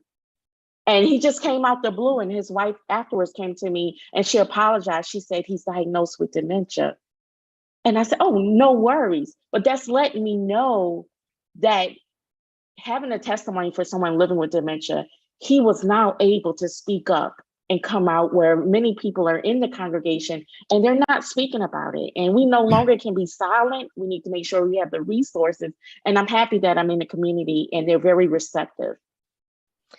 That's fantastic. And thank you for sharing that story. And as you know, here at Us Against Alzheimer's, the voices of people living with the disease and their care partners are critical to solving the challenges in this movement. And, we believe so strongly that storytelling is a great way to kind of pierce through that stigma and allow people to see themselves in others. So it's amazing that you're in the community and sharing those stories back with us. And so thank you. I'm going to turn it over to Greg for a question, which I know is a bit of a transition, but, I think it's important to acknowledge that we have a lot of people to reach, right? There's 6.5 million people living with the disease today that we know about. There are millions more worrying about their memory. There continues to be a need for education, brain health education, opportunities for people to check in on their own health and wellness. And so we've found that technology done right is going to be a way that we're going to be able to scale and reach more people. So, Greg, from your technology perspective, I would love for you to share what you see emerging when it comes to the intersection of technology and early detection and some of the things you're seeing out there in the tech world, so to speak. Definitely. Well, thanks, Brooks. I'm grateful to be a part of the panel. It's really exciting to see how technology is increasing access to health information and serve as a platform for that early detection. From my perspective, we're really just at the starting line at what is possible using technology to identify and get individuals the help they need earlier. Over the past year or so, there have been some real notable efforts using technology and devices that many of us have to provide that earlier detection of diseases such as Alzheimer's. For example, the National Institute on Aging recently funded a study to explore the use of virtual personal assistants, such as Alexa or Google Home, to monitor speech patterns over a longer period of time to gauge changes in those patterns and memory function over time. This research could lead to earlier screening and diagnosis of dementia. Additionally, there's work being done to use data, with the user's permission from their smartphones and smartwatches to track those small changes in a person's life, such as movement or sleep or speech, as potential indicators for an early disease. What's more, researchers are also actively working on smartphone applications that use an individual's phone camera to record eye movements to screen for Alzheimer's and other neurological diseases. While a lot of these technologies are early in their development, they're really just at the starting line. Imagine the potential of combining the data that they collect with artificial intelligence and machine learning to be able to identify and pick up on the key warning signs, as small as they may be, that we might normally overlook across millions of people. Not only will this help advance early screening and detection, but it will also fundamentally increase our ability to understand the mechanisms in which these diseases function and progress. Of course, there are certainly ethical and privacy concerns that need to be addressed and really carefully thought through. In addition, it's equally important that those who do not have access to these technologies, such as the smartphones and the watches, do not get left behind. So while these are very exciting emerging technologies with a lot of potential in the future, one of the projects that is making an impact today is Brain Guide, developed by Us Against Alzheimer's. And I've been excited to be a part of this team. Working together, we've developed this free online questionnaire adapted from commonly applied and validated tools in the healthcare community. The goal is to empower people to take the next step in managing their own or a loved one's brain health. We've seen hundreds of thousands of people take this questionnaire and receive relevant resources based on their results. These resources include ways to check memory concerns, how to support a family member, or ways to take action after a diagnosis of mild cognitive impairment or Alzheimer's disease. It's tools like these that will help increase awareness and scale that outreach. A lot of thought has gone into making Brain Guide accessible to as many people as possible, offering a phone and web version, making it accessible in English and Spanish, and offering accommodations to those who may need other accessibility measures. Special consideration has also been given to make sure that we focus on outreach in the Black and Latino communities. So I guess in conclusion, technology really enables scale, and finding ways to use technology will help reach more people and help them begin conversations with their doctors earlier, ultimately leading to earlier diagnosis and ultimately interventions. Great. Thank you so much, Greg. Really appreciate the punctuation on accessibility, having technologies that are free, that are accessible, that are available in English and Spanish, that are culturally relevant, super important when we think about technology, and engaging the community, right? Engaging the community as we build technology, not just building technology for technology's sake. So really appreciate your perspective, and want to turn it back over to Dr. B for a little bit more insight related to the Latino community. I know you provide education and support to the Latino community over the years in your work, and we'd love for you to share what you've learned, in terms of reaching families and communities. What are some of the best practices addressing memory and brain health, and why is early detection so incredibly important in the Latino community? Any insights there that you can share with the group? Yes, thank you, Brooks. Sure. Well, I have to share with you that I do have a Hispanic background. So that helps me understand and break the cultural barriers that Latino and the Hispanic community may have addressing cognitive decline. It does help me to understand them, right? Because I have that Hispanic background. But I'm going to share with you today some of the things that specifically have helped me. So understanding acknowledging that cultural barrier with them, understanding that in the Latino Hispanic community, cognitive decline, the word dementia may be a stigma, and they may fear losing their independence. So that is something that could let them to avoid the conversation with you.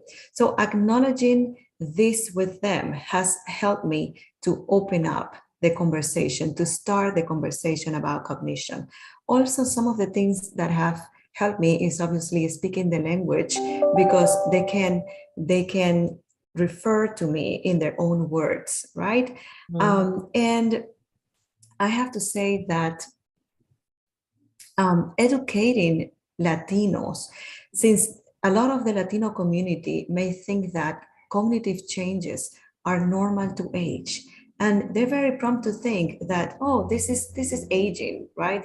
I'm 80 years old, and this is normal aging process. So, and their family may think the same way. So, educating them that what is the difference between what is normal decline in memory related to age versus what is abnormal, what is mild cognitive impairment, and what is dementia, and what are the different stages, what are the specific types of dementia, and then what are the different stages as to mild, moderate, severe. So explaining to them what is normal and what is abnormal have also helped me start the conversation.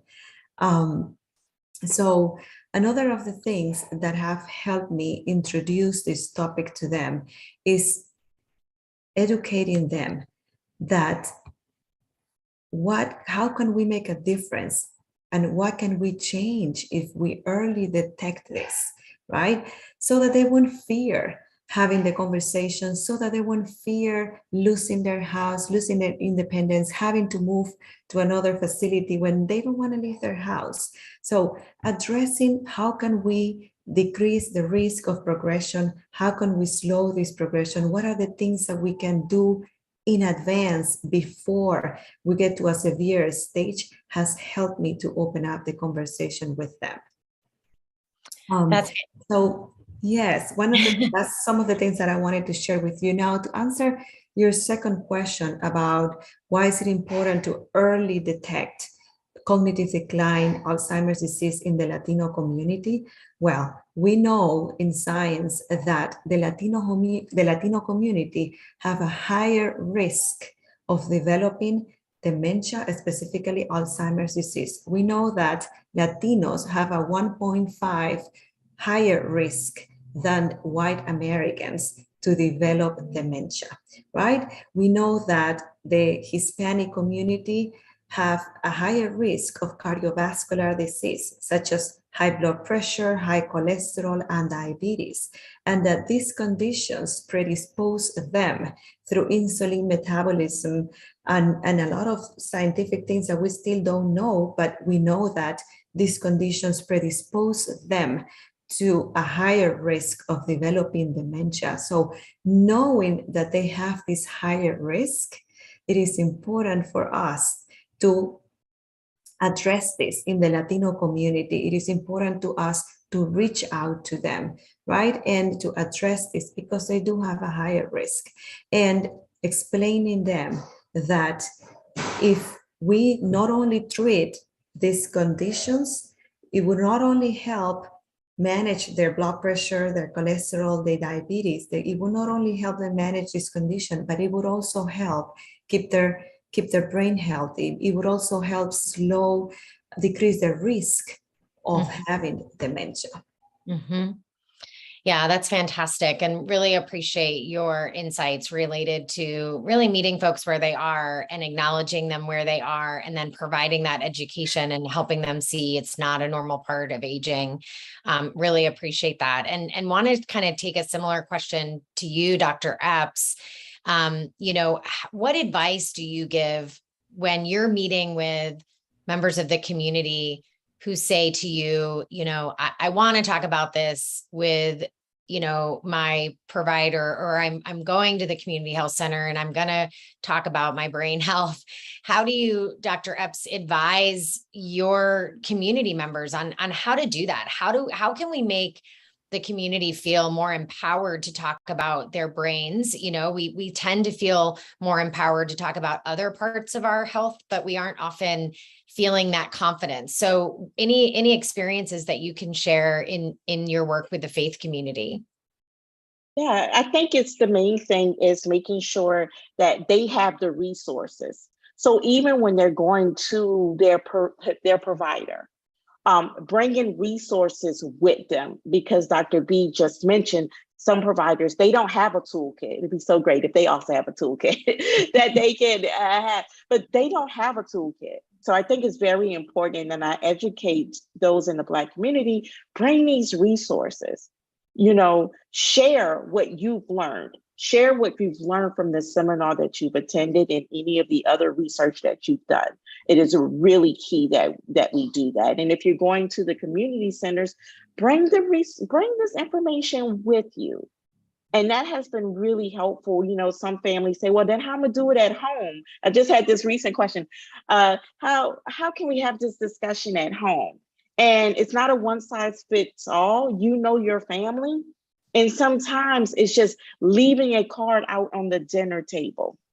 Somebody's going to pick it up. Mm-hmm. Trust me. Leave my brain guide card right there. Just leave it right there. And I tell them that. And I say, you'll be surprised because everybody's nosy. They're going to look it up. They want to know what you got going on. And that has helped. And I said, then that leads to a conversation. If you have some of the other material that I may share, I said, just leave it out. And if you're attending an education session that's online, I'd say play it loud because they're not going to come and listen. I said, that is okay. I say, play it loud. Trust me, they are listening. And I've had that. I've went into homes where families, they call me to come into the homes. And they say, my husband, he was never going to come in here and tell you that he has these signs. I said, that's fine. But let's talk about it. And I talk loud. And we go through the signs and symptoms. And of course, everybody wants to know, well, why is she talking so loud? And this individual actually came in to the dinner table and he sat down with me and he said, at the end, he was like, I have some of those signs and symptoms. Mm-hmm. So he was listening and he came in. And Brooks, one more thing before I end, I just you said meet them where they are. I want to make sure we stress not just meeting them where they are, going to them is really important. And that's what meeting them where they are, not just where their literacy level is, but also getting out and going to them, going to those rural communities, going to the communities that many people don't want to go to. We need to go there. And it's very, very important that we do that. Fantastic. Thank you so much. I appreciate that. I can't believe we're almost at time for questions. We're actually a few minutes over. So I'm going to shift gears and shift to a couple of the audience questions. We have a bunch that have come through. One is related to primary care referrals. And so I'll open this up either to Dr. Epps or Dr. B. But do you have any suggestions for primary care provider referrals to gerontologists or neurologists, and how to obtain an accelerated appointment time due to long delays for the availability of doctor visits? So either one of you, feel free to take that one. Yes, I'll give a comment, and then Fyron, if you want to add anything, that's okay with me. I would say that there are a lot of geriatricians that they are equipped to do cognitive assessment. So referring to a geriatrician in the community could help. General neurologist as well, or looking into a memory disorder clinic that is in your area or close to you and referring patients there. It's the appropriate thing to do if they cannot perform a cognitive assessment. So looking into general geriatricians, memory disorder clinics, or general neurologists in the outpatient community, then in the outpatient clinics, that's the appropriate thing to do. And I would add on, Dr. B, when we say looking for that, sometimes that can be very overwhelming. And I think we need to acknowledge that can be overwhelming for care partners and caregivers. And then in Georgia, I'm not saying this is the perfect model, but we do have where we have funds from the state where we did a Georgia Memory Net. And so now we're encouraging providers just to send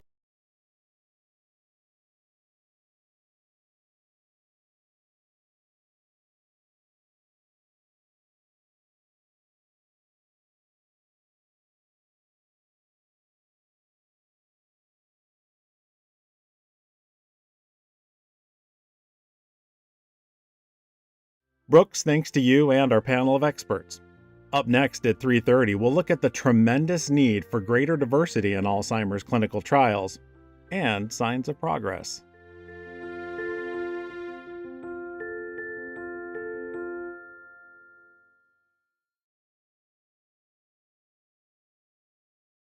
I'm Jerry Taylor, and I am living with Alzheimer's. Hi, I'm Jim Taylor, and my most important job for the last 10 years has been as Jerry's care partner. But we're here today to share with you the exciting news that we have been part of launching a new organization, Voices of Alzheimer's, on World Alzheimer's Day, September 21st. For too long, we who are impacted by this disease every day have not been at the table. We've not had a voice in very important decisions being made about our health and our future. So we want to speak up. We want to make noise. We want our voices to be heard. Our voice will only be heard in DC if we amplify that voice with your memberships. Join us in Voices of Alzheimer's to raise our voice and be sure that we are heard by regulators and legislatures. Thank you very much.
Well, I apologize. We experienced some technical difficulties and we dropped right around the conclusion of our panel today on prioritizing early detection. I do want to thank you all for joining us, and I look forward to a time we can gather again.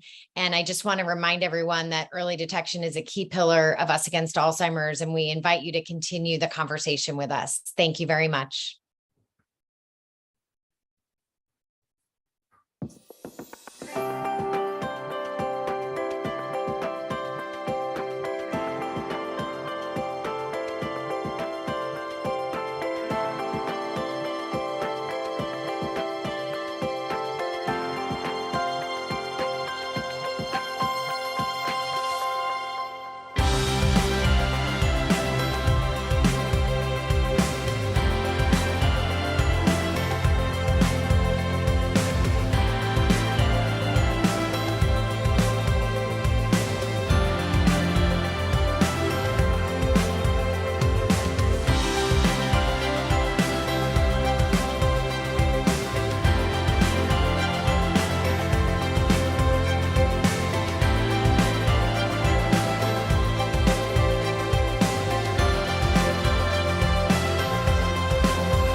As we go out and do community education, we find that African Americans have the least amount of information about the disease.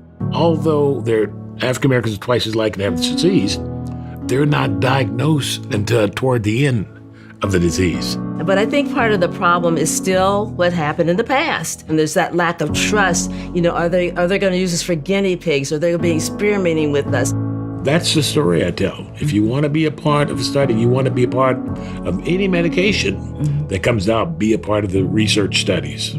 I'm in a research study, and when I talk about that during presentations, I think it helps people feel more comfortable and wanting to be involved in research because they see that I'm okay. These kinds of studies and this kind of information is really important, and we can't get that unless people participate in studies. Correct, unless they participate in the studies.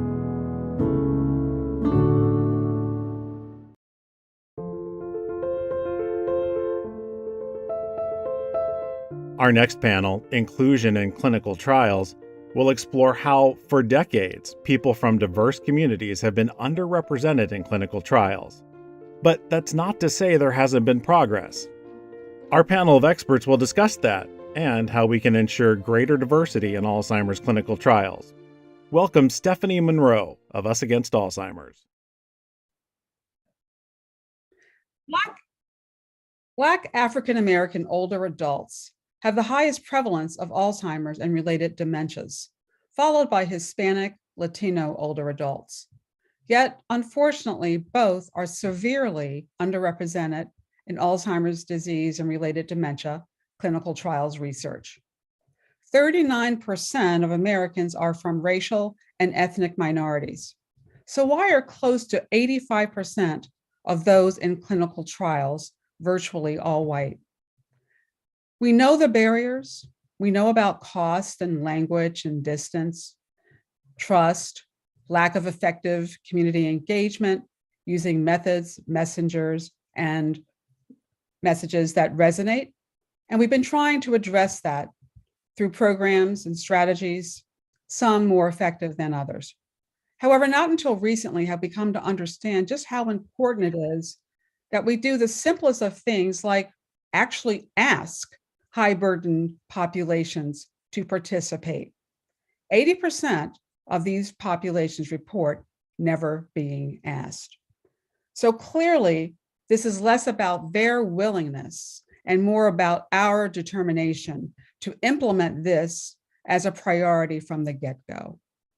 A recent analysis by the National Institute on Aging reported that 74% of NIA-funded ADRD clinical trials have at least one exclusion criteria that could disproportionately affect Black and Hispanic participants compared to non-Hispanic white participants. That is significant. Research must include everyone for us to know with reasonable certainty that biomarkers, medications, and interventions are effective and work well for everyone. We are spending $3.5 million a year to find better treatments and hopefully a cure for a disease that, according to the Administration for Community Living, cost the United States $277 billion annually. The need is now. So we know the facts. We've studied and studied this. The question is, what are we going to do? With an American population that is growing and aging and browning, the time is now. The time for being satisfied to simply study, write about, and admire this problem with no accountability has to come to an end.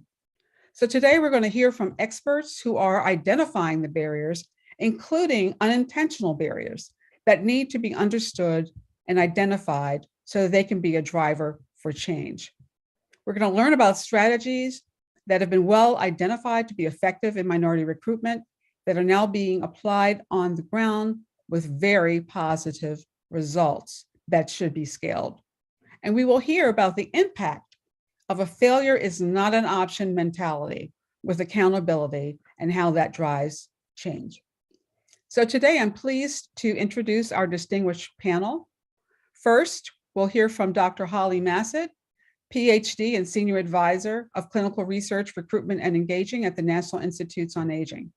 Holly is a Senior Advisor on Clinical Research and Recruitment at NIA and oversees the implementation of NIA's National Strategy for Recruitment and Participation in Alzheimer's and related dementias clinical research. Dr. Massett also developed and oversees the Clinical Research Operations and Management System, which is NIA's new informatics system to track and manage its clinical trial portfolio performance in real time. Quita Beeler-Highsmith is Vice President and Chief Diversity Officer at Genentech. Quita was selected as the first Chief Diversity Officer in the 46-year history of Genentech. She's responsible for enterprise-wide strategic initiatives that drive business impact by investing in commercial efforts, stakeholder engagement, research innovation, and community relations.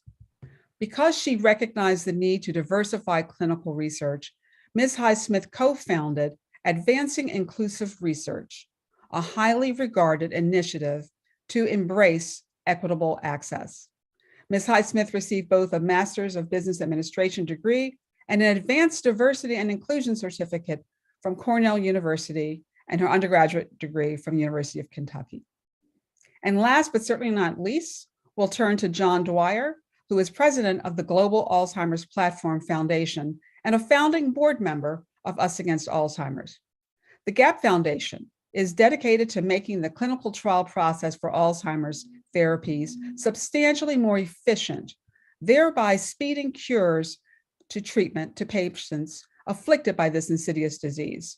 Mr. Dwyer is a serial healthcare entrepreneur who most recently participated in the acquisition of BU Health, upon whose board he now serves.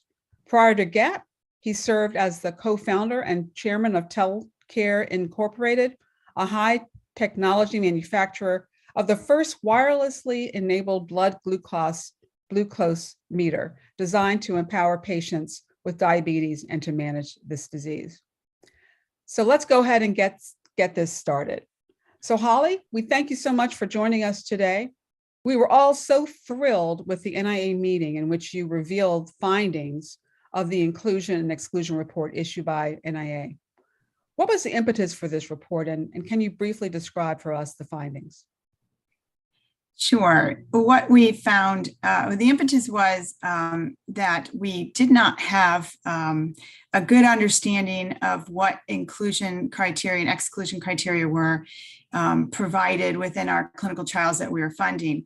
I had spent 15 years at the National Cancer Institute, and one of the activities they did there was to look at the exclusion criteria and to look at it with respect to the ASCO, which is one of their advocacy groups, with the Friends of Cancer Research, and with the FDA. And they did an analysis of the exclusion criteria. And from this analysis, what they were able to show was that they could come up with some standardized criteria for exclusion that they did. What they then were able to do was NCI adopted these, and then recent researches that followed up on this found that trials that followed the new eligibility criteria guidelines improved accrual and increased representation of underserved populations. So our goal was really to find out what was happening with ADRD clinical trials. And so we have this out for review. We presented this at ASCO, ASCO, I'm in my other world there. We presented it at AAIC last year. And the criteria were overall showing that when we organized it, that the top five categories that were included for inclusion, 3 of them were rather nebulously defined, and so they were allowed for so much room for interpretation that is a great risk with respect to including, with who they include within trials.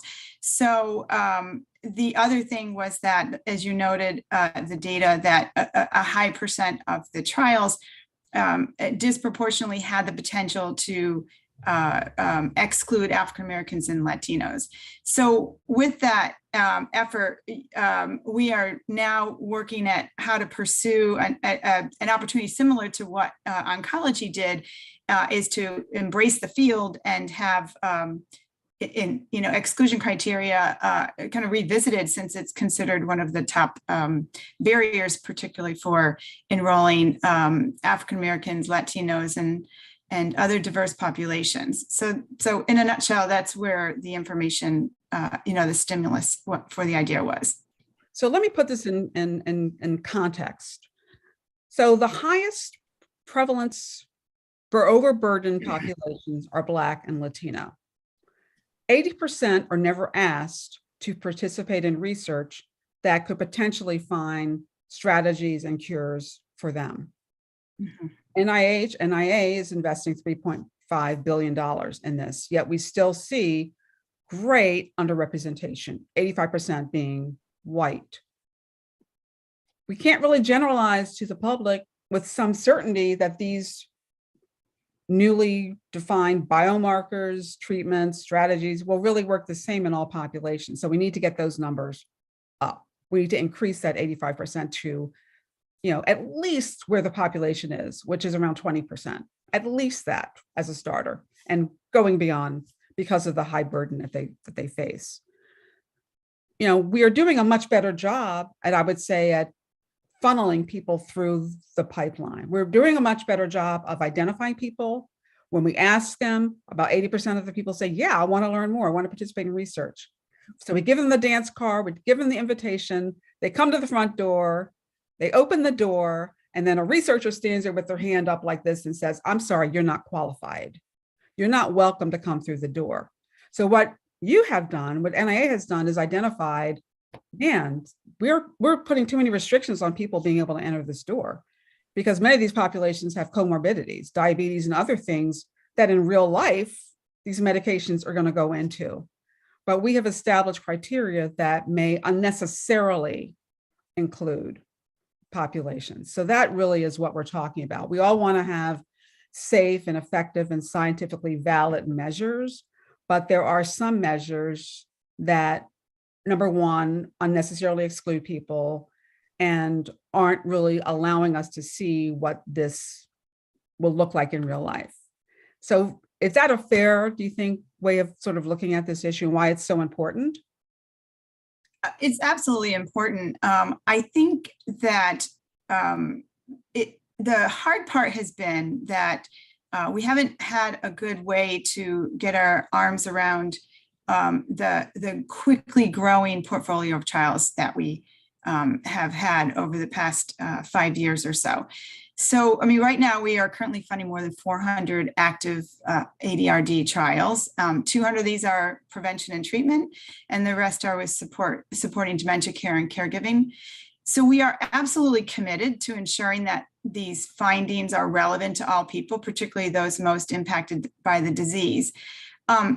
I go into this because it's a long way of saying we have been putting the systems into place to be able to track that and to be able to really ensure that that this will improve, and we will be able to, in any moment's notice, be able to understand our portfolio in real time. And so what may have happened, we have put into place those processes to address it. You mentioned when you introduced me, CROMS, which is the Clinical Research Operations and Management System. This is a new, sophisticated new system that we have built in the last 2 years. The first year we spent building it, and the last year we have been having grantees adopt it. And what it does is it's sort of like, I likened it to air traffic controllers, who at any point they know which planes are at the gate, which are taking off, which are landing. They know if the planes are going to arrive on time or not. They know who's on the plane, if the plane's full or empty, and they know how long passengers will be in flight, and if any concerns arise. So what CROMS helps us do at NIA is it gives us the bird's eye view of the portfolio across the institute, and then on a trial by granular level in near real time, because grantees are required to put their enrollment data into CROMS on a monthly basis on a participant level. And so it sounds a little wonky to your answer, but it directly helps inclusion and representation. We now know at NIA the performance of every clinical trial that we have funded in a nimble and responsive manner. And we could not address diversity without this. We know where the trials are open in the US and internationally, if they're on schedule to meet their milestones, which sites are enrolling participants. We know the population description of these enrolled participants, race, ethnicity, gender, SES, and other variables. So we can identify those trials that are not meeting their planned enrollment, particularly with respect to diverse populations, and then we can intervene quickly. So it puts NIA out front to proactively assist our trials to meet their goals and maximize the representation, accountability, and the efficiency of these trials. So it's a long way of getting at your answer, but what happened is there and we have the data for it, but we have this really sophisticated system now that can address it. So I think that's great. I mean, we are very, as against Alzheimer's, very data driven. And I think having that data is the impetus for change. We've got to know what's going on in order to change it and identify it. So what has been the response to the data that you've collected? Has behavior of NIA in terms of renewing grants where some of the grantees have a record of continuing to not meet targets? Is NIA negotiating what those targets should be to make sure that we're being both realistic and aggressive? Are we, requiring them to sort of negotiate or describe exclusion criteria now that you know which ones will likely lead to inability to meet those goals? So what's sort of happening, and what kind of accountability measures are put in place? So one thing that happened as a result of some of these analyses that we've done is that we have just finished, we spent several months as a result of this conducting extensive research, internal and external stakeholders, really trying to find out how to strengthen and expand the clinical trial processes within NIA, particularly to increase engagement and participation of the traditionally underrepresented populations. So what this research did was it highlighted a key set of areas for growth and opportunities. And we are now in the process of looking at these to launch new initiatives that will specifically address the areas that were identified. So for example, we heard loud and clear that there's a need for more effective recruitment planning guidance and also for resources for ADRD clinical trials to reach underrepresented populations. So out of the gate, we're currently ensuring that inclusive recruitment planning is included in all of our funding opportunity announcements and our notice of awards. And this is really important because this language becomes part of grantees' terms and conditions of their award. We're also working to build off of FDA's 2022 guidance to ensure that we clearly define and provide justification for the planned enrollment. And what CROMS allows us to do is when a trial is activated, in goes the enrollment planning by all of the criteria, inclusion criteria that the NIH lists. And we are able to really track to make sure that they're aiming to meet those. If they're not meeting those, we can intervene early and help adjust with this, which is critical. It's the early intervention into these trials to make sure they're on track and they're meeting their goals. It's also, as I mentioned, making sure that the planning out of the gate is the right numbers for to address and not have underrepresented populations. One final question before I turn to Quita. Would NIA or does NIA allow NIA-sponsored trials to close when they have not reached their recruitment targets, or to close early? Or would you extend that until such time as those goals were met? So I highlighted CROMS in my discussion mainly because it speaks directly to being able to quickly assess this. We're not in the market of trying to be punitive to our grantees, though my background at NCI, even at NCI, they rarely close trials. Instead, you work to try to fix the trials, because the reason those trials were funded was because they're based on sound science and they show promise to address ADRD. So we want them to succeed. So by knowing what's going on and to do it in real time, we're able to make sure that we don't delay the trials, we don't increase costs, but we are able through CROMS to be able to look at the performance and really help and change the trajectory. If the trajectory cannot be changed through corrective action plans and other ways, then down the line, I mean, my experience at NCI was they did rarely, but did close a trial, but it was usually an agreement through the investigator, the institute, and the drug company or whatever it was, because it whatever reason the trial wasn't going to make it. Yeah, I absolutely hear you. People I know are very resistant to being punitive, but I think in this particular context with 6.5 million people, we have to decide who deserves more protection: patients who need the access to the medications, or scientists and experts. I understand. I have a strong family history of both dementia and Alzheimer's. So I am absolutely believe in the just cause of what we're aiming for here.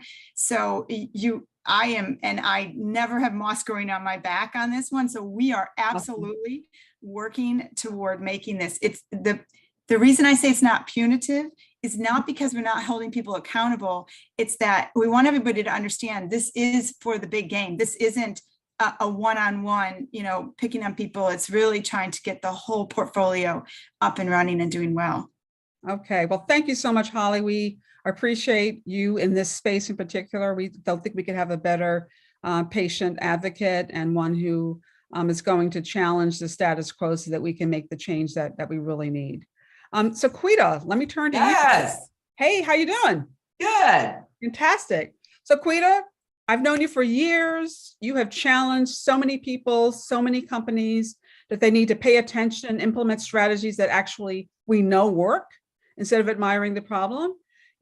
We know that even inside of Genentech, there have been both successes and failures. You've been willing to call it out, which is so important. We know the commitment is there. And your willingness and the company's willingness to challenge the status quo is really evident. So tell us why this is so important to you and Genentech, and what you've learned through implementing and collaborating with trusted and experienced individuals, including patient groups. First of all, let me just say thanks to the team for inviting me here. I'm happy to participate. And let me just start off by saying there's a lot of fake news when it comes to talking about diversifying clinical studies, right? Myth number one, y'all brought it up. Patients of color don't want to participate. First, we got to stop blaming patients of color and come up with some real solutions, right? And treat people with respect and dignity. And like you said at the beginning, ask the people who actually have the disease if they want to participate in the study. And the majority of the time, they will say yes.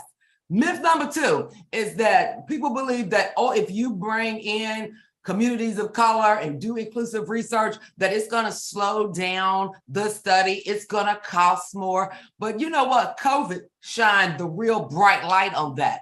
And these vaccines came out in record speed. And I was on a panel with Jerome Adams, who was in the administration at the time, and he said that during Operation Warp Speed, they told the companies, you need to step up your representation when they first started looking at the data. And guess what? They did. And so we were able to have in many of these vaccine trial studies, numbers of 30-35% communities of color, and they got on the market fast. So all these fake news myths that patients of color don't want to participate, that inclusive research slows down timelines, COVID just shut that down. And so we really shouldn't be having those same discussions anymore. And at Genentech, we actually saw it as well. We initiated a COVID study called Impacta on COVID-19 pneumonia, and we had record participation. 84% of the study participants came from communities of color, Man. right? And why is that? Because we went to where the patients were. We didn't do the drive-by. We went to Jamaica, Queens. We went to Howard, right? We went into the communities that usually we don't go to. And so we had a lot of naive sites to Genentech that we went into. And while it did take us a little bit of extra time with the contracting, because we were doing contracting from scratch, but the reality is once we got that site up and running, they were able to enroll very fast because guess what? They had access to patients. Patients wanted to participate. And I think what you were also saying about the inclusion exclusion criteria, you know, we really looked at body mass index, right? We looked at A1C. And so if you look at making products and doing research in real patients versus these fairy tale patients that don't exist, you can't make a significant difference. Absolutely. I just so admire the work that Genentech is doing in this space, and as one of the largest pharmaceutical companies in the United States and with Roche in the world, it's so important, your voice and your leadership. So we hope you will be successful in conveying that to the other companies, that this is something not just that you have to do, you do have to do it. Yeah, and you can do it. So have you had any negative responses from what you're doing? Let me just be real transparent. So when we did the impact of study and we had 85% of the study participants came from communities of color, I actually had somebody say to me, well, is it going to work as well in white patients? Okay, you have 15% of the study participants white, right? Yeah. You're really asking us that question, right? When it's always the other way around, ain't nobody asked that question. We do one study where the population is 85% communities of color, and we get asked, is it going to work in white patients? Of course, right? So, like, I do think the reality is that we have to question every aspect of the clinical journey, the inclusion, exclusion criteria, the diseases that are studied, the investigators that get selected, the research sites, where are they at in the community? Because if we don't start asking questions, because the systemic issues are deep and they go across every aspect. And so what I've been proud of at Genentech is I believe real change starts at home. And so we have been asking a lot of questions. And I think for us, you know, we started working on advancing inclusive research in 2017. And I will tell you that when I first started to challenge the organization, people said to me, you don't have no MD, you don't have a PhD. Why are you asking us questions? And I'm like, what I know is that what's coming out of here is not correct. And we have to do a better job. And you know what? I'm still here, and we have a number of studies where we've doubled down, where in multiple sclerosis, we have a study that we looked at specifically Black and Hispanic patients in the study cohort, because, you know, there's, again, a myth. Black patients, Hispanic patients don't get multiple sclerosis. That's a disease of European ancestry. Well, how would we know that? We never studied the people. And so we're really taking a collective look to say, let's start thinking about diseases that we thought might be for one population that probably should include all the populations. And so real change starts at home, and we're thinking about what we need to do better at Genentech. So are you guys taking that impact of study results and now applying it, and that strategy across all your platforms?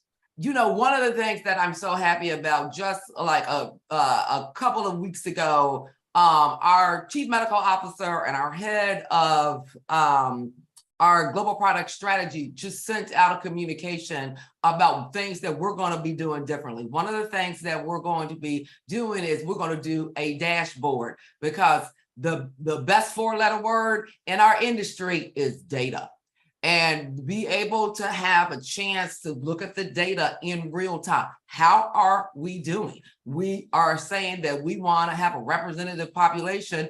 And, you know, and we can't look in the past, right? We got to be forward thinking, because we can't change the research that happened yesterday.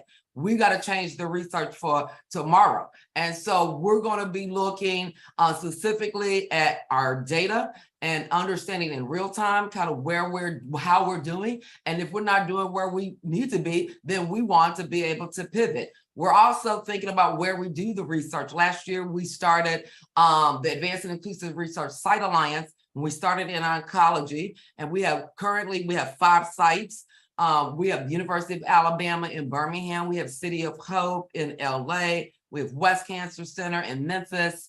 And we have Mays Cancer Center in San Antonio, because we got to go to where the people are, where the patients are, where the investigators of color are. And we vetted these sites because, it's also like, well, if you do one of these sites, they can't do all of our research. They don't have the equipment. So the people on our team, we found all the sites that could do phase 1 all the way through late phase, right? So we could take that argument off the table. No, we've got a site for you that can bring in the representative patient population and can do all the complicated research there is, right? And so I think we also are thinking about, how do we hold clinical research organizations, CROs, accountable? How do we better support patients? Because transportation is real. Right? If you've got to leave your house and you've got to go to a site that's, 45 minutes, an hour across a bridge, whatever, we have to provide people with transportation. And so we're thinking about what are those strategies that we can embed in the organization and I believe that by embedding these strategies in the organization, not only do we help patients of color, but every patient. It's that curb cut effect, right? We help all the patients. So I'm excited about where our future is headed and how we're thinking more aggressively about what needs to be done. So, Quita, one final question for you. You mentioned representation, which of course I love. And we know that FDA and CMS decided that they needed to challenge Alzheimer's movement, not other people, but our movement, our 6.5 million patients, to be represented. Get stuff funded, right? To have medicines that actually people could afford. What does representation mean to you? And they didn't define it. They didn't give us any inkling on what that was. Does Genentech have a general framework for what you consider representation to be? What we're looking at is, does the patient population match the epidemiology of the disease, right? Because some diseases, breast cancer, Alzheimer's, some diseases disproportionately impact patients of color. And so we want to be thoughtful about how do we engage.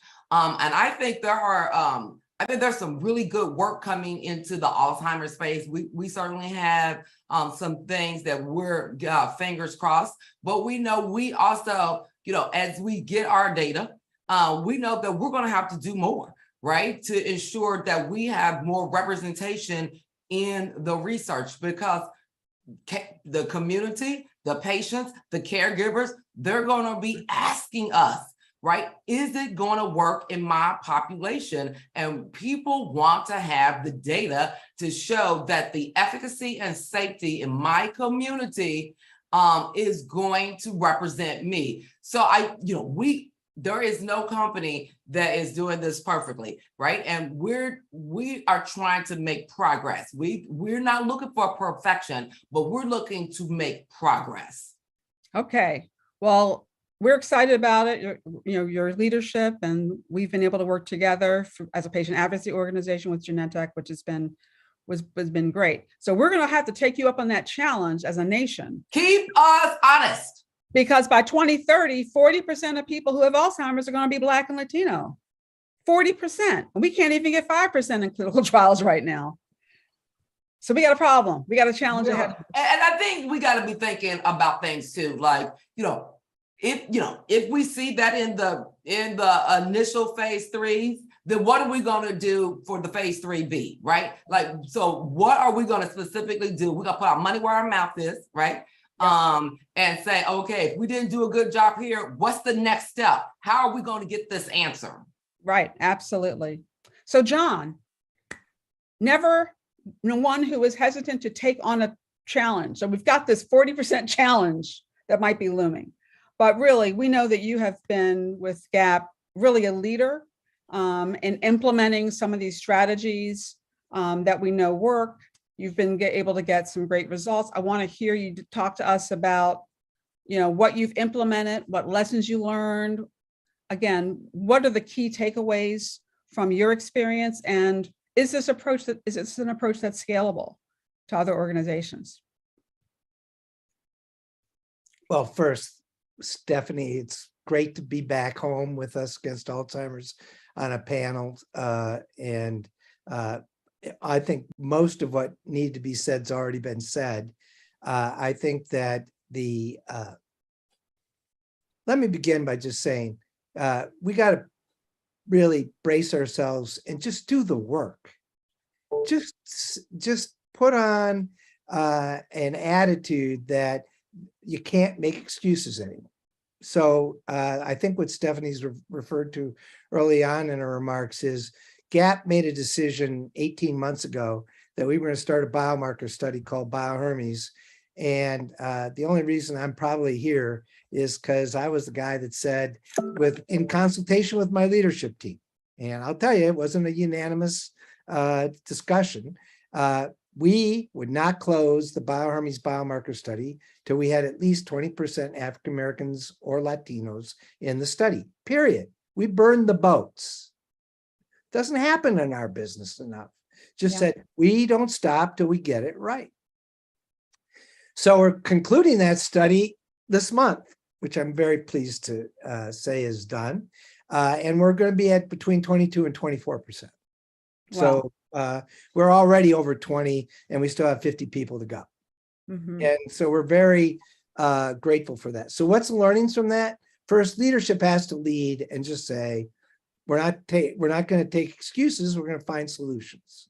And we included that when we did that, everything about the way we conducted that study changed. We asked, where do we go? Who do we work with? We analyzed the sites to determine, did they have people that look like the people we wanted to recruit in the site? That's another myth, right? No. I mean, folks don't want to go get asked a lot of personal questions and a big hairy drug jumped in their veins if that's somebody that looks like me talking to them rather than somebody that looks like them talking to them, because it's an issue of trust and association. And we found a sub-network of our network of 14 sites. We recruited 1,000 people in 18 months across 3 different cohorts. So we learned a lot. Now, some of you may know me. I was not entirely GAP itself, along with my partner and friend George Vredenberg at Us Against Alzheimer's. We were not enchanted entirely by everything CMS did when it came to the Adjahome decision and creating a class CED rather than a 1-by-1 NCD process. We were quite vocal about that. But I want to go on the record here. What the administrator did with respect to standing up and saying, don't come here with drugs that don't look like the people you want to make it available to, and the Medicare beneficiaries, was a good thing. And it has changed everything. As of December of this year, we only had one study that had given us an absolute mandate with respect to finding a minimum population of underrepresented folks into a given trial. That was our own biomarker study. Today, we have 5. And pharma has drunk the Kool-Aid. They still have a lot of work to do, but they have taken the steps, including our partner, Genentech. And they know that the game changed, that they're being held accountable, and it is not going to be an easy conversation if they come in performing the way they did in the past in the future. And I think that was a great contribution to creating momentum in the private sector for solving this problem. You were going to ask me a follow-up question? I think I was. I mean, so I just think it's really important, your BioHermes study, what you did in that. And I think pointing to the idea, we're making progress in being able to better identify people who may go on to develop Alzheimer's disease, which is also crucial. Absolutely. For racial participation, because 40% of those people, we say 6.5 million, 40% of Blacks and Latinos are not diagnosed or aren't being told of the diagnosis. So it's a burden that we don't even understand. So the message, I know we are coming close to our time, so I want to get one clear message across, which we've done with Genentech. We basically emptied out the toolbox and said, we're going to try everything. And we're not afraid of a failure. We're just afraid of not trying. So we did 4 things that are not ubiquitously done in Alzheimer's trials. First of all, we created a push-pull strategy. So since December of this year, my own team was only about, I just did the number again to be sure I was telling the truth. We were 12% non-white European descent in my own company. Today, we're at 35%. And the reason is, if you're going to go into communities and ask them to trust you, you better look and talk like you came from that community, because they do, and understand the issues that are unique to that community so that we can be successful. We have a bunch of young Obamas, kids, many of them are kids straight out of college. Some of them have masters, some of them have PhDs. But the issue was, we had to teach them to talk pharma, not teach pharma people to talk Latino or African American. That's the truth. She's smiling, but that's the God's truth. We're teaching them how to speak pharma. That's interesting. So that when they go back to the companies, they can tell them the ground truth of what's going on. The other 2 things that were really important, with the help of Genentech, we have our first mobile unit out in the field. It's called Thor, Taking Healthcare on the Road. So the average clinical trial site is being held accountable to 4 to 6 screens of underrepresented population members for the average study. When we take Thor someplace, we're doing 25 to 50 visits in one stop. And so we're averaging 60% underrepresented folks. Interestingly, we go to communities, you'd say, well, those should be, overwhelmingly African-American or Latino. Guess what? Lower socioeconomic groups is what we target. And there's a lot of white folks that from those groups that want to learn about their brain health too. So we're averaging 40% from lower socioeconomic groups who are coming on to Thor and getting a cognitive review. That is great, because education is also an underrepresented, lower education and the poor are an underrepresented class as well in our trials. We need all of that. Yeah. And the last thing we did, which I think is really important, you probably saw the Today program, is El Faro. We started the first site in the Rio Grande Valley for Alzheimer's or any CNS research. The closest next site is San Antonio, Texas, which is about 400 miles away. And it was a math problem. If you want folks that don't look like me, then go to the community where the only folks you can recruit are African Americans or Mexican Americans in Alfaro's case. And if we ever recruit somebody that is not Mexican American at Alfaro, we got to do a recount, because there's just nobody of age down there that doesn't look Mexican American and self-proclaimed. Yeah. And the last thing, we got to get folks into trials routinely that are Spanish speakers. The NIA. Got to have trials that can speak Spanish too. Yeah, but we got to get folks to rate them that speak Spanish, Stephanie. Yeah. And we got to hold ourselves accountable that we don't let ourselves ask people to feel comfortable getting assessed in their non-native tongue. That's a travesty. And I think we're getting there, but it takes work across the board. I'll stop. Okay, well, everything you said is fantastic. We got to get you more Avengers out in the field. If it's Avenger versus Marvel, I'm not really quite sure, but I think Thor is an Avenger, but I could be wrong. Yeah, you're right. Okay, so we got a question that's coming from the audience. We want to make sure we get to. We've only got 2 minutes left. And I think, Holly, this question is for you, which is, will Chrome's data be made public either during or after trial recruitment completion? So the Chrome's data is an internal system for managing our trials. Similar to the National Cancer Institute, who is one of the only other 2 institutes that have something similar to Chrome's, ultimately what we will be doing is finding a way to have report out in a public fashion as to the progress of the trials and where they're at. So that's about where we'll be at. We'll be following the oncology model for that. So, but it's mostly to be used internally to manage the portfolio. Well, I think we would love to see some public access to that important data so that taxpayers can actually help you hold the sites accountable. Last question is, does anyone know what the relative performance in government and industry-sponsored trials, like how well are we doing in government-sponsored trials versus industry-sponsored trials in terms of racial representation? I'm going to jump in and don't take the industry is outpacing government right now by an order of magnitude. And I have unlimited respect for Holly and everything the NIA is doing, but the amount of the structures within academic sites to get the change we need is just going to be slower.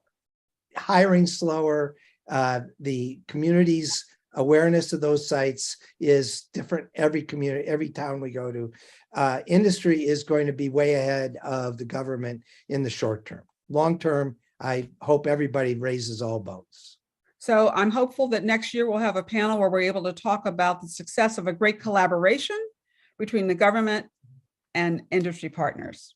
Thank you all for your time and attention. We really appreciate hearing all the wonderful things that you're doing. We really appreciate you challenging us and challenging everyone to reach higher goals and to not take failure as an option. Thank you. Thank you. Thank you. Thank you, Stephanie, and our panel for a very informative conversation. Stay tuned for a fireside chat with Representative Anna Eshoo of California and our own George Vredenberg in just a few moments.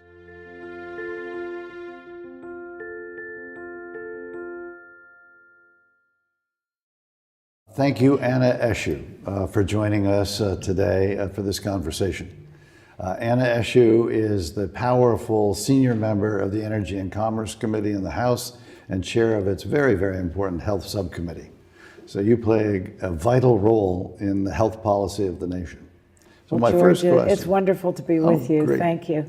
No, well, we've worked together now for some period of time, very successfully in a number of projects. So wonderful to have this conversation. First, your priorities in the health policy of the nation for the next, for the rest of this year. We still have a few months left in this year. And every day counts. And every day counts. Every day counts. And then the next Congress. So what are your Well, priorities? my top priority is to get ARPA-H, the Advanced Research Projects Agency, over the finish line. We were successful in getting it through the House, through my subcommittee, through the full committee, and the floor of the House, 336 to 85. You remember those numbers? Oh, I do. They always stay with me. So now I'm working hard to make sure that we get it over the finish line, specifically working with the Senate. So that's a high priority because this new agency, it's a new agency that we're creating, and we don't have anything like it at the federal level, is to take on the deadliest diseases. We do fabulous research at NIH. We have other efforts, but we don't have an effort like this. It's modeled after the highly successful Defense Advanced Research Agency that has just produced across the board. So that's number one.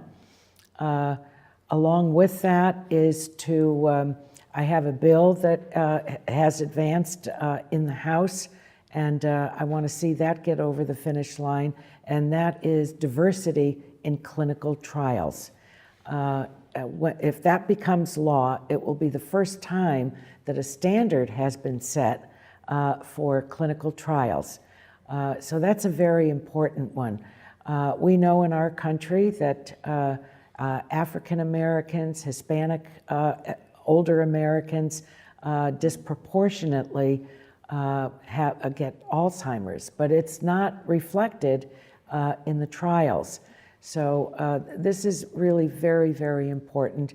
And there's also a caregiver legislation that we got through the committee, and I'd like to see that get over the line because it'll provide services and resources for unpaid caretakers in taking care of those that have Alzheimer's. So these are my top priorities. Well, that's a good, solid, valuable, high impact list. It is. It is. Well, you know, the words in each one of these bills will walk into people's lives, and they will make an enormous difference. Let me ask you, let's take each of those in turn. ARPA-H, the Advanced Research Projects Agency for Health. Yes. Modeled after the Defense Advanced Research Projects Agency for Health, as you mentioned. What do you hope we are able to do in a transformative way? I mean, we now have all these health agencies in HHS. How is this different from NIH, FDA, CMS? Because we have an audience here that in fact is, I'm not so dulled by all of the acronyms of Washington, but we have a lot of health agencies. Of course they are. I'm dulled by them too. So well, first of all, different? it's small, it's nimble, and it instead of when you think of federal agencies, they think of themselves by not only the dollars they receive for whatever their function is, but also how large they are to grow that agency. This is the opposite. You have project managers that cycle in and cycle out. It's high risk. It's high risk. Where there are failures, they erase that and move on. So it really is almost the opposite of the way federal agencies work, and highly productive when you look at the DARPA model. So we have diseases, George, that are when someone receives the diagnosis, it's a death sentence, and we know that. This small, nimble, high-risk agency is designed to take those on. And I think if we have a breakthrough in one death sentence disease, I will claim victory. I think we all will. You should claim credit. I know you don't look for credit. No, I don't. Look for it'll be a legacy that will be long-standing. Yeah. The analogy that I love in the DARPA agency is that they don't make a better plane, they make planes invisible. Exactly. It is a completely different way of looking at an issue is. And then bringing it to market. So NIH, as good as it is not responsible for actually taking research to market, to the American people. And so what excites me about what your work has done in ARPA-H is the notion that they can partner with business, they can partner with government, they can partner with anybody to get the problem solved and get it to the American people. Exactly. So I think that's really quite exciting. It is. How active do you think Congress should be in overseeing that agency in terms of reporting, in terms of understanding what they're doing, and making sure that they meet the mark of a transformative agency? Well, Congress has a very, one of its most important roles is oversight. But this is a small independent. We have to make sure it remains independent, that it doesn't somehow pick up the lint of what perhaps slows down other agencies and then begin to mimic that. It is in its structure. We need to make sure that it remains independent and that it continues to be funded properly. Now, Congress has already funded ARPA-H, $1 billion. That's with a B. And that was a victory. That's a victory. And that funding, I believe, goes to 2024. So it needs to be funded properly. The legislation has a very important, it speaks to the structure of the agency. So that's why the legislation needs to pass. Now, There has been an appointment of a director. I'm very pleased with, actually, she's a constituent of mine. And so we're moving along, but the legislation really does need to become law. So I want to make sure that I'm doing everything I can to get it to the president's desk. It have its funding, it has, the structure is spelled out in the legislation, and importantly, the dollars for it to stand up. And it was highly bipartisan, the vote you yes. got in the House. Oh, yes. There doesn't seem to be any opposition to this in the Senate. So what is the sticking point in getting it done this year? Well, the sticking point right now is that one of the senators wants it to be part of another bill. That bill and what it has in it, the House doesn't agree with. So, we've worked out the low-hanging fruit, but we still need to get past that. I won't give up at all on this. And I think that what the House did was to present legislation highly bipartisan. We are presenting something to them on a silver platter. We and the cancer community are about to approach ARPA-H and its management with the idea of creating a universal blood test for all chronic diseases of aging, starting at about age 40 and age 50, to predict who is most likely to get those diseases, and then target vaccines or other disease-interrupting drugs early in the course of those diseases to prevent symptomatic presentation or death of cancer or Alzheimer's or other diseases. So this is one of those areas where you need somebody to think across diseases, you need somebody to think about new technologies, and you need thoughts about how you rearrange your regulatory and payer systems to accommodate the possibility of vaccines for these drugs. Well, what you're describing is bold thinking, and that's what ARPA-H is designed to do. And that's why I think it's so exciting. We may call it the issue initiative. Or after the senator that's holding things up. Whatever. So let's take on clinical trial diversity. Intriguingly, just a couple of weeks ago, Eisai Corporation announced a very successful phase 3 trial of a new drug that seems to have a very positive clinical benefit and a reasonably good safety profile. So that particular trial population was 25% minority, and it had not only minorities and women adequately and effectively represented, it had people with heart disease, it had people with diabetes included in the trial population. So what's exciting about this, and there'll be more evidence about this in November, is that it had a population that mirrors the Medicare population in terms of racial and gender diversity, in terms of comorbidities. And what's interesting about that is that each of those subpopulations can be statistically significant in understanding the different performance of the drug in different subpopulations. So what you're describing is absolutely necessary.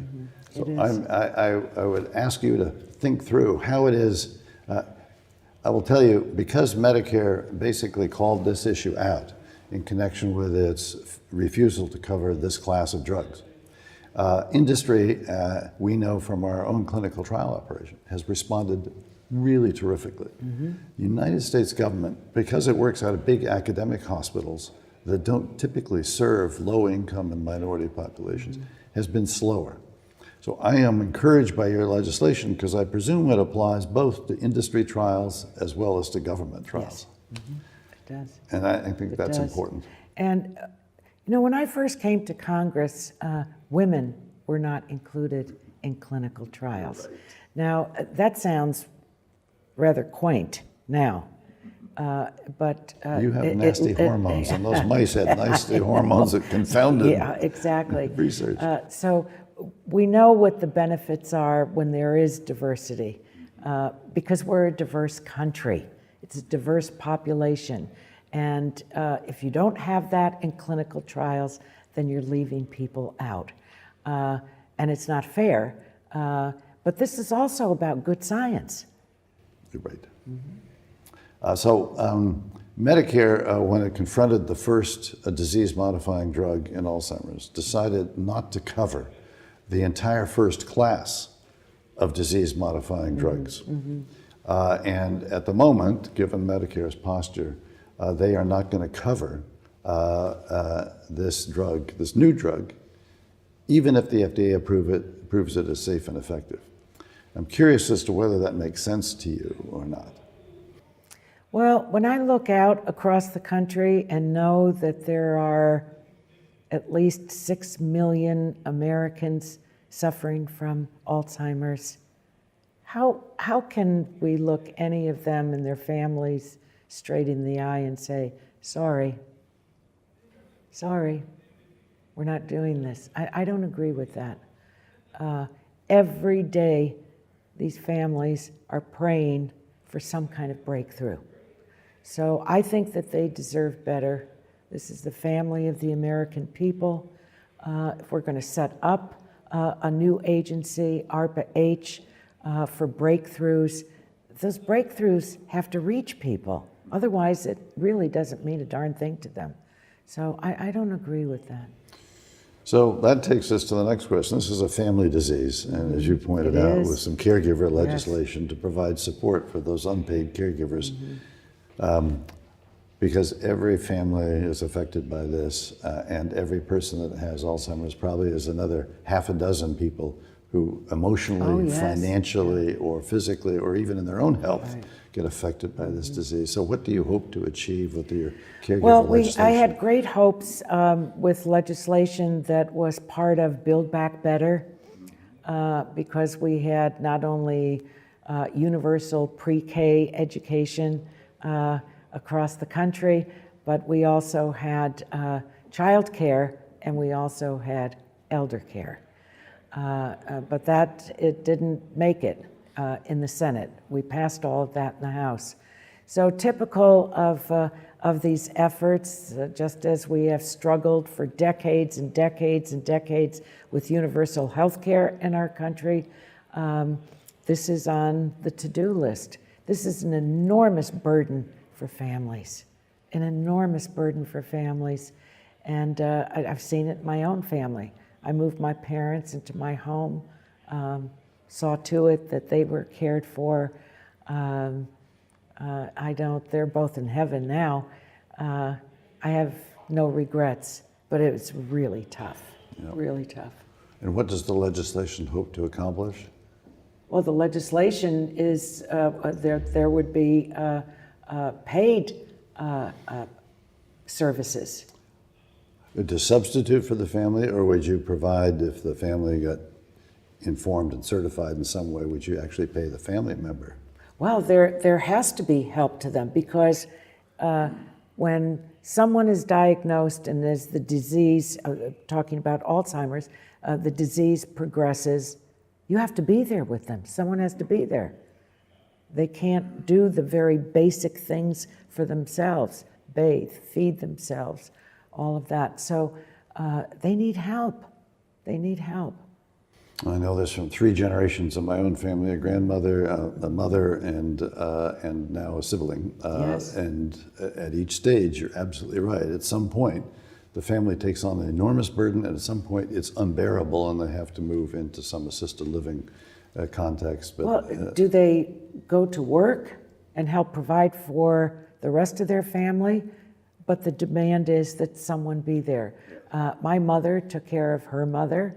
She took care of my father's mother. But that was a time when women were at home. I don't know what would have happened in my family if my mother was out having to work, help earn a living, to provide for us. My father did that. Or they dropped out of the workforce. Exactly. And that has obviously created some supply shortages in our society today. It's a crushing burden. It is. So finally, let me get into vaccines. Yes. There are now 3 vaccines in clinical trials for Alzheimer's. They're pretty exciting because obviously they are easier to administer rather than an infusion product. They're likely to be much, much less expensive than the current class of drugs. We had a pretty good and successful effort in creating a vaccine for COVID through Operation Warp Speed. Yes. What would be your view of trying to create a like kind of effort for vaccines for Alzheimer's? Wouldn't that be something coming out of ARPA-H? Wouldn't that be something? And vaccines are very difficult. You think back to the very early 80s and HIV and AIDS. Now, I mean, we've just progressed dramatically with a cocktail. It's now moved into the lane of a chronic disease, but there still is not a vaccine for AIDS. You still can be HIV positive, and people are, but they live a natural life. Exactly. They don't die of AIDS. Yes. That's well, it's important to dream and then pursue that with all of the bold steps that need to be taken. I have every confidence in this endeavor. Well, that's terrific. So I want to thank you for your time. I want to thank you for your leadership and your success with ARPA-H. And hopefully. Bless you. George, thank you and the organization that you have shepherded and done so much and been a partner in this effort on ARPA-H, bringing forward so many scientists and stakeholders that we've worked with that have really been just absolutely essential in the effort. We wouldn't be where we are right now, poised for getting this over the finish line, were it not for your leadership and that of the organization. So I'm enormously grateful to you. Very kind words, but that triggers another question. What benefit do advocates like Us Against Alzheimer's or Friends of Cancer Research or the Rare Disease Committee, what benefits, how do we help you? You're the wind beneath our sails. You know, most people think that Congress is a proactive institution. I thought that when I first ran. I don't know what got into me, but Congress is a reactive institution. It reacts to the people of our country. If you don't hear from anyone on anything, then it doesn't exist. So advocates are really the wind beneath the sails of successful efforts in the Congress. Without that, it simply would not happen. Well, we're going to help you make it happen since you actually have the authority. We will help you in any way possible to achieve your goals because everyone you've identified here today is absolutely vital to the American people. Yes. And I know how many priorities members of Congress have overall.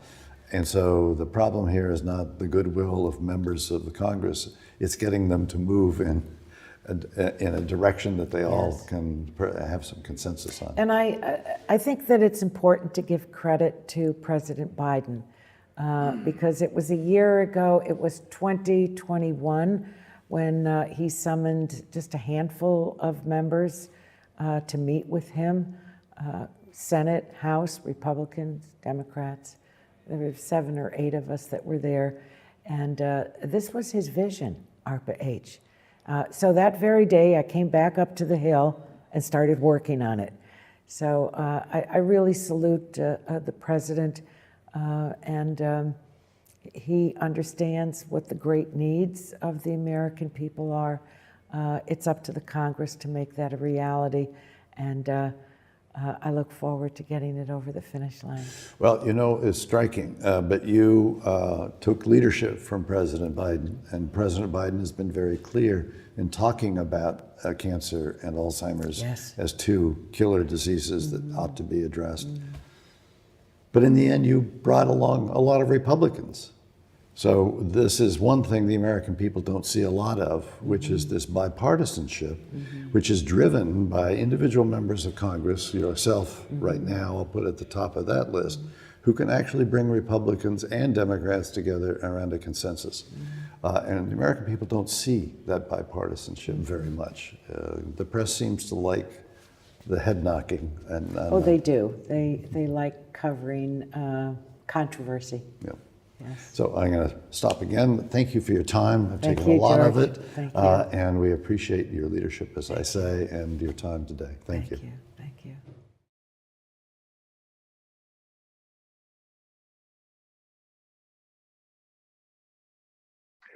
So our world is changing in Alzheimer's. It's a big deal. There will be new medicines. We have biomarkers that are a lot easier than they used to be, and more are coming. That's science doing its job, and it's already happened. We've heard about that today so far. We've heard about the need for doctors to change their practice, and we heard some of the barriers to that happening. We heard the barriers to early detection. One thing that was clear in that, if you listen to the early detection panel, it was doctors need to know that there's a so what. Why should I be telling my patients? Well, the world is changing. There's going to be medicines. There's going to be easy detection. Biomarkers are going to make it better. We've heard about the importance of diversity. And we've heard that this functions at all levels. Congresswoman Eshoo and George just now talking about at the very highest levels of government policy. We heard from NIA a couple of different times about what the National Institute on Aging is doing in terms of research. Lots of different pieces working together. And we have to keep pressure on all of those to make sure that they work truly together to keep up with the changes that are happening because of the changes in science. It won't be enough to have a medicine if people aren't getting diagnosed with Alzheimer's disease, getting that detected early enough for the medicine to do some good. That if only upper middle class people can get the drug, if only white people can get the drug, we have to make changes in the system. So we heard a lot about some of the changes that are happening and need to happen today. Tomorrow, we're going to hear from one of the most forward-thinking people that I know in this field. At 1 o'clock Eastern, when we resume, Ken Dykewald of AgeWave is going to speak on, I'm going to read it from my notes here, the future of health, medicine, aging, and longevity. So I just put this in the Alzheimer's context. Ken can put sort of a very broad context on what's changing in the world, not just in Alzheimer's. 1:30. We talked a lot about detection, about treating, about clinical trials to make sure that the drugs work for people today. Tomorrow, we talk about something that we would all prefer, which is prevention. Right now, prevention doesn't look like a vaccine. Right now, prevention looks like things that you can do, though, to really seriously reduce your risk of getting the disease. So we'll hear about that at 1:30. At 2:30, we're going to shift from, we had a presentation on sort of the drug pipeline at the top of today. 2:30 tomorrow is a farther outlook. What needs to happen in science and in financing of that science to get us through the next 10 years? It's been 10 years since the National Alzheimer's Project Act was adopted. What needs to happen over those next 10 years? So we'll have a panel late tomorrow on that. Prevention, then a look at what needs to happen from a scientific and financial perspective to get to the next 10 years. And then Senator Susan Collins will talk with George Bradenberg about another, getting back to that policy level. Senator Collins, a leader, a champion, a real champion for years for Alzheimer's patients. What is happening on the policy front from her perspective? Congresswoman Eshoo gave hers. We'll hear on the Senate side from Senator Collins tomorrow. And then I'll be back tomorrow afternoon to try to wrap this whole thing up. Thank you all for joining us today. Appreciate your attention. Join us back tomorrow, 1 o'clock. If you like what you've heard today, if you'd like to support the mission of Us Against Alzheimer's, in just a second, we'll put up a slide on how you can support us. We don't do this for free. It costs money to do all this work, and we would really appreciate the support that you could give us. So that slide's coming up in just a second with a QR code. Get your phones ready. We look forward to your support. We look forward to seeing you again tomorrow. Thank you.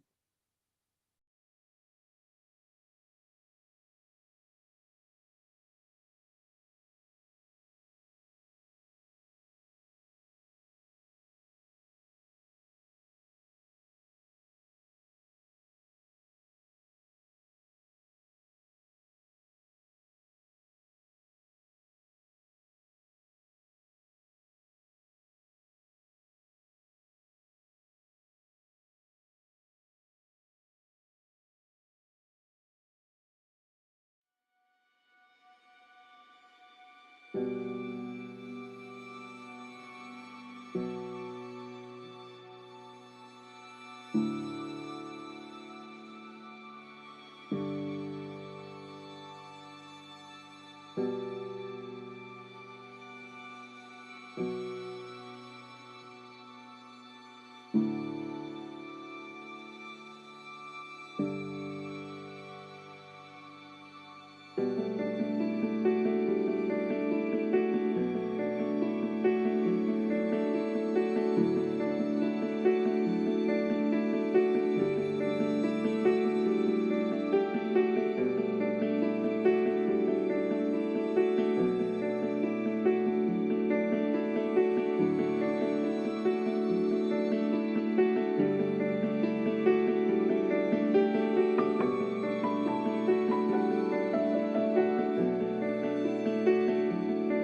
you.